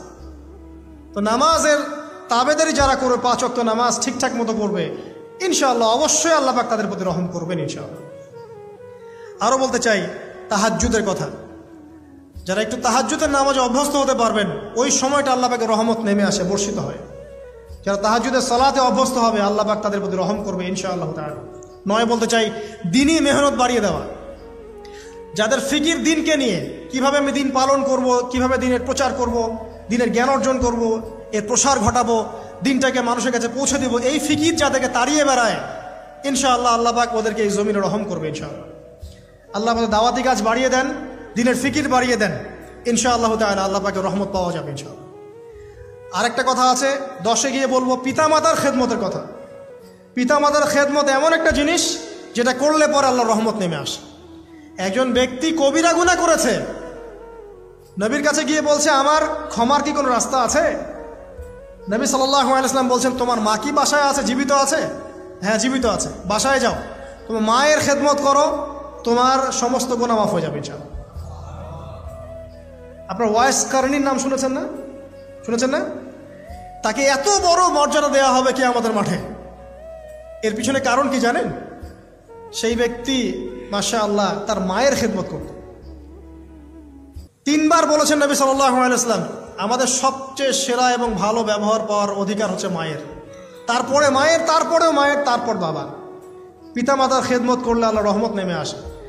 আর একজন ব্যক্তি বলছিল, আমার বাসায় তো মাও নাই ইয়া রাসূলুল্লাহ, আমি কি করব? তখন নবীজি বলছেন, তোমার কি খালা আছে? খালা বেঁচে আছে? খালা বেঁচে আছে, খালার খেদমত কর। এখনকার এই বিশ্বে দেখেন সম্পর্কগুলো কিন্তু ভেঙে যাচ্ছে। পিতা মাতা, ভাই বোন, আত্মীয় স্বজন, প্রতিবেশীর তো খবরই নেই। আমি তো জানি না আমার পাশের ফ্ল্যাটে কে থাকে। হ্যাঁ, অবস্থা এমন। তো সমাজের উপকার করলে, জনকল্যাণমূলক কাজ করলে, পিতামাতার খেদমত করলে, আত্মীয়তার বন্ধন অটুট রাখলে এবং অন্যের সমস্যার সমাধান করার জন্য মানব সেবামূলক কাজ করলে আল্লাহর রহমত নেমে আসে। আজকে আমি 10টা বলেছি, ছাড়া আরও অনেক কাজ আছে যেগুলো নিয়মিত করতে থাকলে আল্লাহ রাব্বুল আলামিনের রহমত নেমে আসে। মোটা দাগে জ্ঞান অর্জন, মোটা দাগে নবী সাল্লাল্লাহু আলাইহি ওয়াসাল্লামের সুন্নাহ অনুসরণ, আল্লাহর ওহীর জ্ঞানের প্রচার প্রসার ঘটানো, দিনকে নিয়ে ভাবা, দিনের ফিকির করা, কোরআন তেলাওয়াত বাড়ানো, জিকির বাড়ানো, বেশি বেশি ইস্তেগফার করা, তওবা করা, বেশি বেশি ইস্তেগফার করা, আল্লাহর কাছে দোয়া করা, নামাজ তাহাজ্জুদ বাড়িয়ে দেয়া, আত্মীয়তার সম্পর্কগুলো বজায় রাখা, ঠিক আছে, আল্লাহ পাকের জমিনে দ্বীনের প্রচার প্রসারের চেষ্টা করা, এবং সর্বোপরি ঈমান, ইসলাম এবং তাকওয়া বজায় রেখে যারা চলবে ইনশাআল্লাহ, আল্লাহ পাক এই দুনিয়াতেও তাদের প্রতি রহম করবেন ইনশাআল্লাহ, পরকালেও তাদের প্রতি রহম করবে ইনশাআল্লাহ আযজা ওয়া জাল। সর্বশেষ একটা হাদিস বলে শেষ করছি। রাসূলুল্লাহ সাল্লাল্লাহু আলাইহি ওয়াসাল্লাম বলেছেন, আল্লাহ রাব্বুল আলামিন যখন এই পুরো মহাবিশ্ব সৃষ্টি করেছেন, তার রহমতটাকে তিনি 100 ভাগে ভাগ করেছেন। কত ভাগে? 100 ভাগে। তার অনলি একটা ভাগ, মাত্র একটা ভাগ আল্লাহ রাব্বুল আলামিন পুরো মহাবিশ্ব ছড়িয়ে দিয়েছেন, এক ভাগ। আর আপনাদেরকে আমি অন্য একটা লেকচারে বলেছিলাম, সমুদ্রের ধারে যখন আপনি হাঁটবেন বা নদীর তীরে যখন আপনি হাঁটবেন, ওখানে একটা বালুর যে পরিমাণ অবস্থান, এই পুরো মহাবিশ্বে কিন্তু পৃথিবীর অবস্থান তার চেয়েও কম। যারা সায়েন্স পড়েছেন তারা জানেন, পুরো মহাবিশ্বে পৃথিবীর অস্তিত্ব এর চেয়েও কম, একটা বালুর কণার চেয়েও কম। মহাবিশ্ব এত বড়, এই পুরো মহাবিশ্বে আল্লাহ পাক এক ভাগ রহমত বন্টন করে দিয়েছে সৃষ্টিজীবের মধ্যে। এতে করে আপনি দেখবেন একটা কুকুর পর্যন্ত তার বাচ্চাকে কিন্তু আদর করে, একটা গাভী তার বাচ্চার গা পরিষ্কার করে, তাই না? আর আমরা তো আমাদের বাচ্চাদের জন্য যা করি আপনারা দেখতে পাচ্ছেন। বাকি 99 ভাগ রহমত আল্লাহ রাব্বুল আলামিন তার নিজের কাছে গচ্ছিত রেখেছেন, যা দিয়ে কিয়ামতের মাঠে আল্লাহ পাক বান্দাদেরকে মাফ করবে ইনশাআল্লাহ। অতএব সর্বশেষ কথা হচ্ছে, আমরা যারা আল্লাহ থেকে দূরে আছি, হতাশ হওয়ার কোনো কারণ নেই। লা তাকনাতু মির রাহমাতিল্লাহ। নামাজ পড়ছেন না, আজকেই ফিরে আসেন। রোজা রাখেন নাই, আজকেই ফিরে আসেন। নামাজ এবং রোজা যা রাখেন নাই, ক্যালকুলেট করেন কত ওয়াক্ত নামাজ পড়েন নাই, কত মাসের রোজা রাখেন নাই, রাখার কাজা করার চেষ্টা করেন। যাকাত দেন নাই, হিসেব করেন, যাকাত দিয়ে দেন। সুদ খেয়েছেন, তওবা করে আজকেই ফিরে আসেন। জেনা করেছেন, আজকেই ফিরে আসেন। মানুষকে ঠকিয়েছেন, তার টাকা ফেরত দিয়ে দেন। সম্পত্তি জোর করে আত্মসাৎ করেছেন, ফেরত দিয়ে দেন। কাউকে গালি দিয়েছেন, গোপনে তাকে গিয়ে বলেন, ভাই আপনাকে গালি দিয়েছিলাম, আমাকে মাফ করে দিন। আজকেই ফিরে আসেন। লা তাকনাতু মির রাহমাতিল্লাহ, ইন্নাল্লাহা ইয়াগফিরু যুনুবা জামিআ। আল্লাহ পাক সমস্ত গুনাহ মাফ করবেন ইনশাআল্লাহ। অতএব তরুণ সমাজে যারা হতাশ, পাপে নিমজ্জিত আছো, নামাজ পড়ছো না, হারাম অ্যাফেয়ার্সে আছো, মাদক খাচ্ছ, এইসব অশ্লীল কাজে সময় নষ্ট করছো, বেপর্দায় ঘুরছো, হ্যাঁ, পিতামাতার সাথে রুড বিহেভ করছো, তোমার বয়সটাকে নষ্ট করছো, দিনের জন্য 3 দিন সময় লাগাতে পারলে না, কোরআন পড়া শিখতে পারলে না, কিছুই করছো না, হতাশ হয়েও না। মন থেকে, ভিতর থেকে আল্লাহকে ডাকো। মন থেকে আল্লাহকে ডেকে একটা বার আল্লাহর দিকে ফিরে এসে দেখো, ইনশাআল্লাহ তাআলা দেখবা এখানে যে শান্তি আছে, সারা দুনিয়ার কোথাও সে শান্তি পাবা না। এবং এই শান্তি নিয়ে তুমি যদি দুনিয়ার জীবন শেষ করতে পারো, তোমার কবর হবে শান্তিময়, তোমার হাসর হবে শান্তিময়, পুলসিরাত শান্তিময় হবে ইনশাআল্লাহ। হাসতে হাসতে তুমি জান্নাতে চলে যাবে ইনশাআল্লাহ। আমরা আজকের মতো এখানে শেষ করছি এই দোয়া করে, আল্লাহ রাব্বুল আলামিন আমাদের সবাইকে রহম করেন এবং তার রহমত পাওয়ার জন্য যোগ্য হওয়ার তৌফিক আল্লাহ পাক আমাদেরকে দান করেন। এবং যেই কাজগুলো করলে পরে আল্লাহর রহমত থেকে মানুষ বঞ্চিত হয়, এই কাজগুলো দূরে থাকার তৌফিক আল্লাহ রাব্বুল আলামিন আমাদের সবাইকে দান করেন। আমিন। আকুলু কওলি হাযা আস্তাগফিরুল্লাহ লি ওয়া লাকুম ওয়া লিসাইল মুসলিমিন। বারাকাল্লাহু লানা ওয়া লাকুম বিল আয়াতিল হাকীম।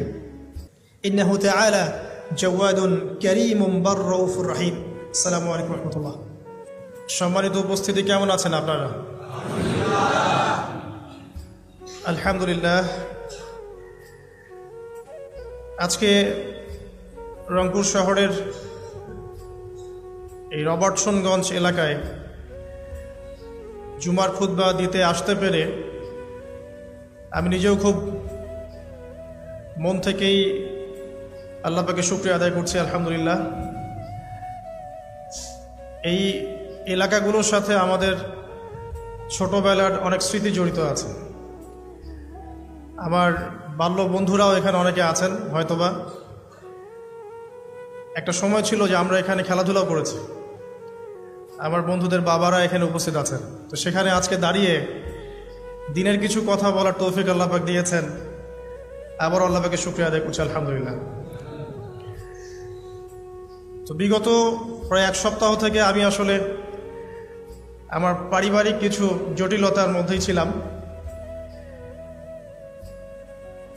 আলহামদুলিল্লাহ, আল্লাহ রাব্বুল আলামিন গত সোমবার আমাকে একটি পুত্র সন্তান দিয়েছেন, আলহামদুলিল্লাহ। তো সন্তান, তার মা, পুরো পরিবারের বিষয়গুলোকে নিয়ে আমি খুবই ব্যস্ত ছিলাম। আল্লাহ পাক আমাদের সন্তানদেরকে যেন আগামী প্রজন্মের জন্য কবুল করে নেন, আমিন। এবং তাদের হাতে আল্লাহ পাক ইসলামের পতাকা যেন বুলন্দ করেন, তাদের মধ্য দিয়ে আল্লাহ পাক আল্লাহর জমিনে তার দিন প্রতিষ্ঠা করেন, আমিন। এবং আমরা আমাদের পরিবারবর্গ, আমাদের স্ত্রী সন্তান সহ আমাদের উপস্থিত অনুপস্থিত সকলের সুস্থতার জন্য আল্লাহর কাছে দোয়া করছি। আল্লাহ পাক সবাইকে শেফায়ে কামেলা দান করুন, আমিন। বিগত 7টা দিন আমি একটা বিষয় খুব ফিল করেছি, একটা বিষয় খুব গভীরভাবে ভাবছিলাম। আমাদের এই যে জীবন, আমাদের রিজিক, আমাদের পরিবার, আমাদের সুস্থতা, আমাদের জ্ঞান, আমাদের সমাজ বলেন, রাষ্ট্র, আমাদের অর্থনীতি, এই বিশ্ব, এই সব কিছুই একটা বিষয়কে কেন্দ্র করে টিকে আছে। শুধুমাত্র একটা বিষয়ের সাথে এই পুরো মহাবিশ্ব সম্পর্কিত। আমাদের জীবনের প্রতিটা বিষয় শুধুমাত্র এবং শুধুমাত্র আল্লাহ পাকের রহমতের উপর টিকে আছে। আল্লাহ পাকের রহমত আমাদের ব্যক্তি জীবন, পারিবারিক জীবন, আমাদের দেহ, আমাদের মন, আমাদের জ্ঞান, অর্থনীতি, ব্যবসা বাণিজ্য, আমাদের রাষ্ট্র, সব কিছুর মধ্যে শুধুমাত্র আল্লাহ পাকের রহমত দিয়ে ভর্তি। এখানে আল্লাহ পাকের রহমতের এত বিশাল সমুদ্র, যেটা উপলব্ধি করার ক্ষমতা আমাদের নাই। আমরা যদি সবাই ঠান্ডা মাথায় একটা বার খালি ভাবতে বসি, সবাই যার যার জায়গা থেকে ভাবি যে আল্লাহ পাক আমাদেরকে কি কি রহমত দিয়ে রেখেছেন, কি কি নিয়ামত দিয়ে রেখেছেন। ওয়া ইন তাউদ্দু নি'মাতাল্লাহ লা তুহসুহা। তোমরা যদি আল্লাহ পাকের নিয়ামত গণনা করা শুরু করো, কোশ্চিনকালেও গুণে শেষ করতে পারবে না। আল্লাহ পাক সূরাতুল জুমারের মধ্যে বলেছেন, কুল ইয়া ইবাদিয়াল্লাযীনা আসরাফু আলা আনফুসিহিম। হে নবী, আপনি বলে দিন, আমার বান্দাদেরকে বলে দিন যে হে আমার বান্দারা, তোমরা যারা তোমাদের নফসের উপরে জুলুম করেছো, সুদীর্ঘকাল নামাজের খবর ছিল না, যাকাত দিইনি, হজ ফরজ হয়েছিল করি নাই, সওম রাখিনি, আল্লাহর দিন এগিয়ে নেওয়ার কোনো চেষ্টাই করি নাই, সুদীর্ঘকাল হারাম খেয়েছেন, ঘুষ খেয়েছেন, জেনা করেছেন, বাদ্যযন্ত্র বাজিয়েছেন, অশ্লীলতা এর মধ্যে ডুবেছিলেন, মাদকদ্রব্য সেবন করেছেন, সুদীর্ঘকাল তোমরা যারা নিজেদের নফসের উপর জুলুম করেছ, লা তাকনাতু মির রাহমাতিল্লাহ, তোমরা আল্লাহ পাকের রহমত থেকে নিরাশ হয়ে যেও না। তোমরা আল্লাহ পাকের রহমত থেকে নিরাশ হয়ে যেও না। ইন্নাল্লাহা ইয়াগফিরুয যুনুবা জামিআ। আল্লাহ পাক চাইলে সমস্ত গুনাহ মাফ করতে পারেন। ইন্নাহু হুয়াল গফুরুর রহিম। তিনি হচ্ছেন পরম করুণাময়, অসীম দয়ালু। আমি আলোচনার সামনে নিয়ে যাওয়ার আগে আরেকটা বিষয় বলে রাখতে চাই। এই আলোচনাকে একপাক্ষিকভাবে, একপেশেভাবে বুঝে নেওয়ার কোনো সুযোগ নাই। আল্লাহ পাক যেমন পরম করুণাময়, অসীম দয়ালু, ঠিক একইভাবে আল্লাহ রাব্বুল আলামিন শাদীদুল ইকাব, কঠিন শাস্তিদাতাও বটে। এই দুটো বিষয় মাথায় রেখেই আল্লাহর রহমতের আশাও করতে হবে এবং আল্লাহ পাকের গজবের ভয়ও করতে হবে। এর মাঝখানেই হচ্ছে ঈমান।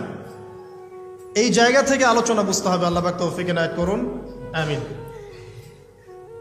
আমাদেরকে আল্লাহ রাব্বুল আলামিন তার রহমত থেকে নিরাশ হতে বারণ করছেন।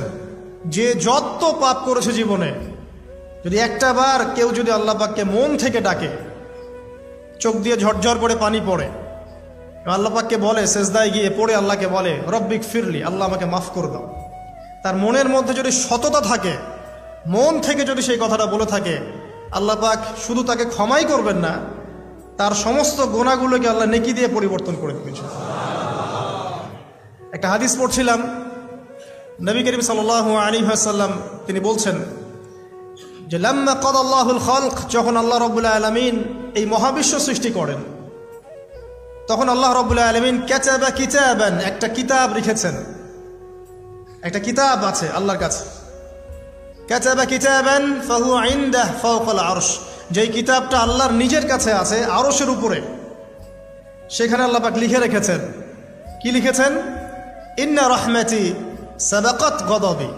প্রতিটা ক্ষেত্রেই আমার রহমত, আমার দয়া, আমার করুণা আমার গজবকে পরাজিত করেছে। মানে আল্লাহ রাব্বুল আলামিনের গজব এর উপরে আল্লাহ পাকের রহমত অবস্থান করছে। জীবনের কোনো ক্ষেত্রে হতাশ হওয়ার কোনো সুযোগ নাই। আজকে পারিবারিক ভাঙন বলেন, ব্যক্তি পর্যায়ের আত্মিক ধ্বংসই বলেন, সমাজের বিপর্যয় বলেন, যাই বলেন, পিছনে একটা বড় কারণ আছে। সেটা হলো আল্লাহ থেকে দূরে থাকা মানুষ, আল্লাহ থেকে হতাশ হয়ে যাওয়া। আর এই কাজটা শয়তান করিয়েছে মানুষকে আল্লাহ থেকে দূরে সরানোর জন্য। কিন্তু আল্লাহ রাব্বুল আলামিনের কাছে কেউ যদি যেতে চায়, মন থেকে যদি আল্লাহকে একটা বারও ডাকে, আল্লাহ পাক এক ডাকের মাধ্যমেও তার গুনাহ মাফ করতে পারেন। দুজন ব্যক্তির ঘটনা পড়লাম। একজন ব্যক্তি প্রচণ্ড রকম আবেদ, প্রচুর ইবাদত করে। আপনারা জানেন ইবলিসও কিন্তু আবেদ ছিল, ইবলিস কিন্তু প্রচুর ইবাদত করেছে। এখন ওই ব্যক্তির একজন বন্ধু ছিল, এটা বানু ইসরাঈলের ঘটনা। তো সেই বন্ধু পাপী ছিল, বিভিন্ন কবিরা গুনাহ করত। আর এই আবেদ ব্যক্তি বারবার তাকে নসিহত করত, গুনাহ ছেড়ে দাও, তুমি পাপ করছো, গুনাহ ছেড়ে দাও। তখন সেই ব্যক্তি যে পাপ করছে সে বলতো যে আল্লাহ কি তোমাকে আমার রক্ষক বানিয়েছেন? আল্লাহ কি তোমাকে আমার উপর দারোগা বানিয়েছেন? আমাকে আল্লাহর হাতে ছেড়ে দাও, আমাকে নসিহত করতে শোনা। একদিন এই আবেদ ব্যক্তি তার বন্ধুকে একটা জঘন্য পাপ করতে দেখল। এমন একটা পাপ যেটা দেখে তার মনে ধারণা আসলো এটা চরম জঘন্য একটা কাজ। তখন সে মুখ ফসকে বলে ফেলল যে আল্লাহ তোকে আর মাফ করবে না, আল্লাহ তোকে জান্নাত দিবে না। আল্লাহ রাব্বুল আলামিন মালাকুল মউতকে এই দুজনের কাছে পাঠালেন, দুজনের রূহকে কবজ করা হলো। এবার আল্লাহ পাক তার সামনে তাদেরকে উপস্থাপন করে বললেন যে তোমাকে আমার রহমত সম্পর্কে কে গ্যারান্টি দিয়েছে যে আমি কাউকে রহমত করব কি করব না? যাও, আমি তোমাকে জাহান্নামে পাঠালাম, ওই ব্যক্তি যে আমার রহমত প্রত্যাশা করেছে আমি তাকে জান্নাত দিয়ে দিলাম। দেখুন, এই হাদিসটা শুনলে মনে হয় বাহ্যিক হয়তোবা মুখের একটা কথার কারণেই সে জাহান্নামে চলে গেল। আসলে বিষয়টা এমন নয়। বিষয়টা আমি আপনাকে বোঝাচ্ছি। বিষয়টা হচ্ছে ইবলিসের মতো। ইবলিস কিন্তু শুধু মন থেকেই বলেনি যে খলাকতানি মিন নার ওয়া খলাকতাহু মিন তিন, আমি কেন তাকে সেজদা করব আদমকে? আদম তো মাটির তৈরি আর আমি তো আগুনের তৈরি।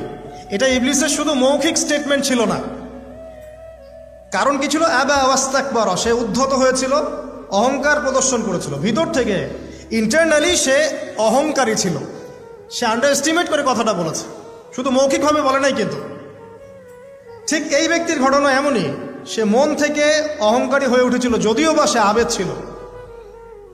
এখানে আমরা যারা প্র্যাকটিসিং মুসলিম হওয়ার চেষ্টা করছি, আমাদের জন্য এখানে নিদর্শন আছে। অচত নামাজ পড়েই ভেবে বসবেন না যে অনেক কিছু করে ফেলছে, এক চিল্লা দিয়ে মনে করে ফেলবেন না যে দিনের জন্য অনেক কিছু করে ফেলছে। একটা হজ করেছেন, ওমরা করেছেন, সিয়াম রেখেছেন, দিনের জন্য দান সদকা করেছেন, একটা মাদ্রাসা মসজিদ করেছেন, ভেবে বসবেন না আপনি সব অনেক কিছু করে ফেলেছেন এবং অন্যরা সব ককরোচ তেলাপোকা, ওরা জাহান্নামে যাবে, এমনটা মনে করবেন না। জানি না আমরা যে কার আমলের কতটুকু আল্লাহর কাছে কবুল হচ্ছে। তো এখানে এই ব্যক্তির সমস্যা ছিল এই, সে নিজের আমলটাকে অনেক ভারী মনে করছিল এবং সে স্টেটমেন্ট দিয়ে ফেললো যে তোকে আল্লাহ পাক মাফ করবে না। এই একটা কথা মন থেকে বলার কারণে তার ইহকাল পরকাল দুটা বরবাদ হয়ে গেল, সে জাহান্নামে চলে গেল। ঠিক আরেক ব্যক্তির ঘটনা আছে এমন, এগুলো সবগুলো রেফারেন্স আছে। এক ব্যক্তি প্রচুর ইবাদত করত, আল্লাহ পাক তার ইবাদত করার জন্যে পাহাড়ের চূড়ায় একটা সুন্দর ব্যবস্থাও করে দিয়েছিলেন। সেখানে ডালিম গাছ হতো, ঝর্ণা আসতো, খাবারের কোনো অভাব নাই। হাদিস এসেছে 500 বছর সে ইবাদত করেছে। কত বছর? কিয়ামতের মাঠে এই ব্যক্তির অবস্থা এমন হবে, তাকে জান্নাতে প্রবেশ করানোর জন্য নিয়ে যেতে বলা হবে যাও আমার রহমতে জান্নাতে চলে যাও। আল্লাহ পাক তাকে এই কথাটা বলবেন, কিন্তু এই ব্যক্তি বলবে আমার আমলের কারণে, আল্লাহ পাক বলবেন আমার রহমতে জান্নাতে চলে যাও। ব্যক্তি বলবে আমার আমলের কারণে। আল্লাহ রাব্বুল আলামিন তখন তাকে দেওয়া সমস্ত নেয়ামতগুলোকে এক পাল্লায় করবেন আর তার সমস্ত আমলকে আরেক পাল্লায় করবেন। একটা চোখের যে নেয়ামত আল্লাহ পাকের, সমস্ত আমলও 500 বছরের ইবাদত এতটুকু হয়নি। তারপর তাকে বলা হবে ওকে জাহান্নামে নিয়ে যাও। এবার জাহান্নামে যাওয়ার সময় সে বলবে, আল্লাহ তোমার রহমতে আমাকে মাফ করে দাও। তখন আল্লাহ পাক তাকে আবার ডেকে নিয়ে আসবে, বলবেন যে তোমাকে যে আমি ইবাদত করার জায়গা করে দিয়েছিলাম, এটা কি তুমি নিজে করেছো না আমি করেছি? সে বলবে আপনি করেছেন। তোমাকে যে আমি সৃষ্টি করেছিলাম তখন কি তুমি কোন আমল করেছিলে? বলবে না। তাহলে তোমাকে যে সৃষ্টি করেছি আমি, এটা কি তোমার আমলের কারণে? না। তোমাকে সারা দুনিয়াতে এত নিয়ামত দিয়েছি, এটা কি তোমার আমলের কারণে? সে বলবে না। তখন তাকে জান্নাতে প্রবেশ করানো হবে। কিয়ামতের মাঠে এমন অনেক ঘটনা ঘটবে যেটা আমাদের চিন্তার বাইরে। আরেকজন ব্যক্তিকে ডেকে আনা হবে, যে ব্যক্তি একটা দুটা নয় বরং 100টা খুন করেছে। সে 99 জন মানুষকে হত্যা করার পর ফতোয়া খুঁজে বেড়াচ্ছিল যে আমার তওবা কবুল হবে কিনা। একজন আবেদের কাছে গিয়েছে। আবেদ আর আলেম কিন্তু এক জিনিস না। আবেদ মানে যে প্রচুর ইবাদত করে, তার জ্ঞান কম, সে শুধু জানে কিভাবে ইবাদত করতে হয়। আলেম হচ্ছে সে যে শরীয়তের গভীর জ্ঞান জানে আবার ইবাদতও করে। আবার যারা জ্ঞান আছে আমল নাই, সেও কিন্তু প্রকৃত আলেম না।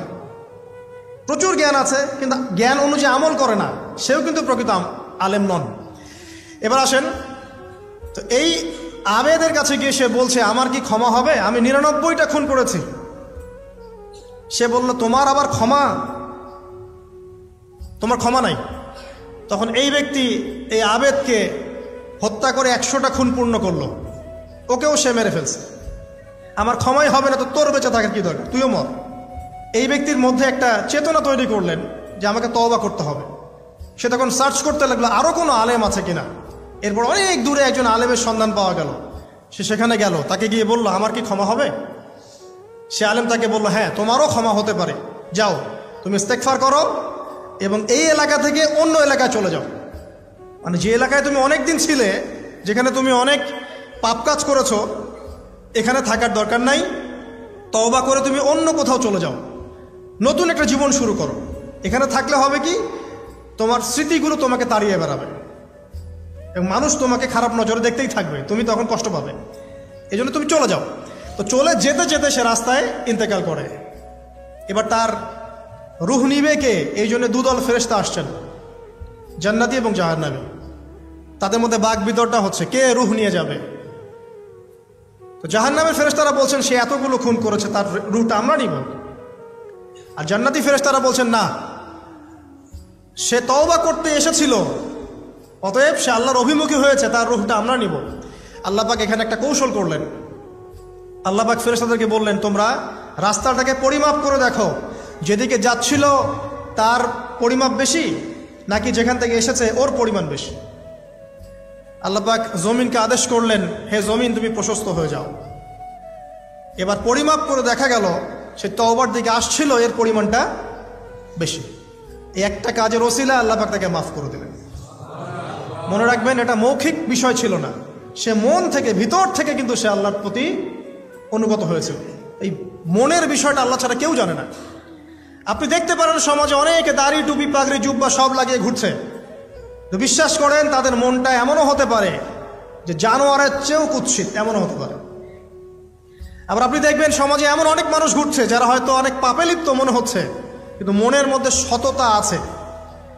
আর যার মনের মধ্যে সততা আছে আল্লাহ বা কোনো না কোনো দিন ইনশাআল্লাহ তাকে হেদায়েত দিবে। এটা আমরা আমাদের অভিজ্ঞতা থেকেও দেখেছি। এমন অনেক মানুষকে আমরা দেখেছি যে ড্রাগ অ্যাডিক্টেড ছিল, মিউজিক করেছে, হারাম সম্পর্কের মধ্যে ছিল, নামাজ ঠিক মতো পড়ে নাই, কিন্তু যখনই আল্লাহর কথা আলোচনা হতো দেখতাম সে খুবই শান্তভাবে মন থেকে কথা শুনছে। এই কথা শুনতে শুনতে শুনতে একদিন মাশাআল্লাহ এখন দেখবেন যে চিল্লা দিয়ে বেড়াচ্ছে বিভিন্ন মসজিদে। আল্লাহ হেদায়েত দিয়েছে, সব ছেড়ে দিয়েছে। এরকম মানুষের অভাব নাই কিন্তু সমাজে। তো এখানে আল্লাহ পাকের রহমত বা দয়ার একটা উজ্জ্বল দৃষ্টান্ত দেখতে পারবেন। ঠিক এরকম আরও একটা ঘটনা আছে বনু ইসরাইলের। এক ব্যক্তি এত পাপ করেছে যে শেষে মৃত্যুর সময় সে সন্তানদেরকে ডাকছে, ডেকে বলছে যে আমি যখন মারা যাব আমার লাশটাকে তোমরা কবর দিও না, যদি আল্লাহ পাক আমাকে ধরতে পারেন তাহলে খবর আছে আমার। কি করতে হবে? সে বলছে যে আমার দেহটাকে তোমরা পুড়িয়ে ফেলবে এবং পুড়িয়ে ফেলার পরে ছাইগুলোকে একত্রিত করবা, করে অর্ধেক ছাই সমুদ্রে ভাসিয়ে দিবা, অর্ধেক ছাই বাতাসে উড়িয়ে দিবা। সন্তানরা তাই করলো। মৃত্যুর পর আল্লাহ পাক এই সমুদ্র এবং জমিনকে বাতাসকে আদেশ করলেন যে তোমরা ছাই জড়ো করে দাও। আর মানুষ আর জিন আল্লাহর কথা না শুনলেও এই প্রকৃতি আল্লাহ পাকের কথা শোনে। বিজ্ঞান বলে প্রকৃতি থেকে সব হচ্ছে। কি প্রকৃতি? প্রকৃতি কি, কাকে বলে? মানুষকে আল্লাহর ইবাদতকে বাদ দিয়ে প্রকৃতি পূজায় নিয়ে গেছে। এই পুরো প্রকৃতি আর মহাবিশ্বে এক আল্লাহর ইবাদত করে। কে সৃষ্টি করলো প্রকৃতি? প্রাকৃতিকভাবে হয়েছে সবকিছু বলে, আল্লাহ থেকে হয়েছে বলা যাবে না। বললে আপনি মৌলবাদী হয়ে যাবেন। আল্লাহ শব্দ ইউজ করলে আপনি মৌলবাদী হয়ে যাবেন। ধর্মতাত্ত্বিক শব্দগুলোকে আস্তে আস্তে উঠিয়ে দেওয়া হয়েছে। দেখবেন যুক্তি, বিজ্ঞান, দার্শনিক শব্দগুলোকে আনা হয়েছে। এটাও টেকনিক্যালি করা হয়েছে। কোন সেকুলার মিডিয়াতে আপনি দেখবেন না ইনশাআল্লাহ বলছে। ইনশাআল্লাহ প্রমাণ করবে যে আপনি আস্তিক না নাস্তিক। তো প্রকৃতিকে আল্লাহ পাক আদেশ করলেন এই সমুদ্র ছাই জড়ো করো, এই বাতাস ছাই জড়ো করো। তারা ছাই জড়ো করে দিল। এই ব্যক্তিকে বলা হচ্ছে তুমি জীবিত করে আল্লাহ